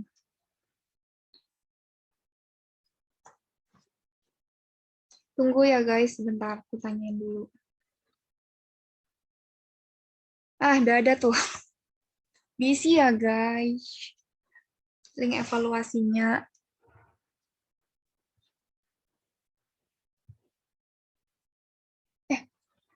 PPT-nya di-share di Discord. Nanti aku share di Discord deh. Tapi nanti ya setelah dibenerin, soalnya tadi kan ada yang salah-salah juga. Diingetin ya guys, siapa tahu lupa nge-share. Aku telat ngirim soalnya, ya ampun, maaf deh. Kalian mau ngisi apa di UTUL, jurusannya? Rencananya deh pengen isi apa?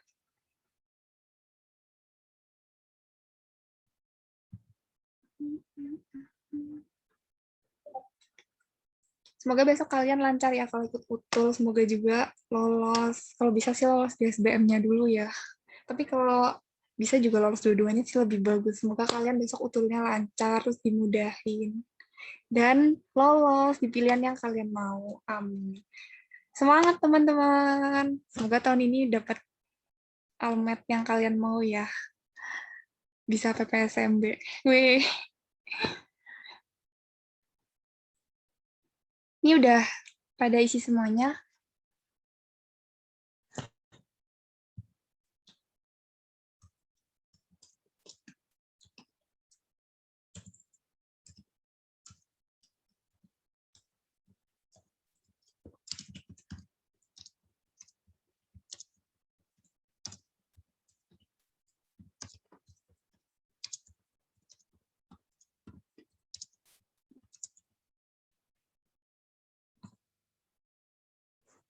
Ini ada link eval kok di atas nih. Bentar aku up lagi.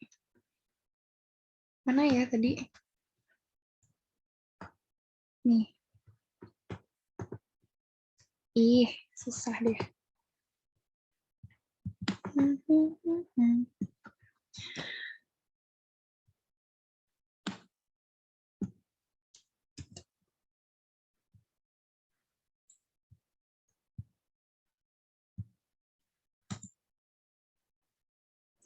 Ih, ya Allah, bentar-bentar deh macet.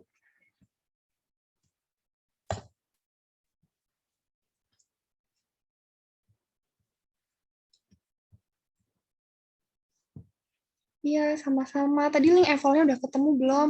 Barusan aku copy tapi hilang.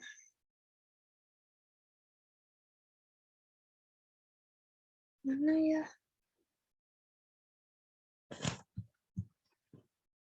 Kalian scroll deh nih ke atas, ada link evalnya. Nah, nih. Ih, kok nggak bisa di-copy sih?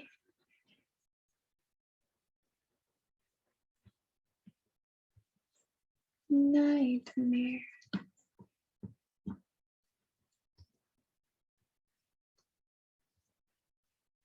Iya, aku nggak bisa nge-copy link itunya jadi ke copy jawaban ini malah. Kalian scroll aja ke atas ya. Link evaluasinya.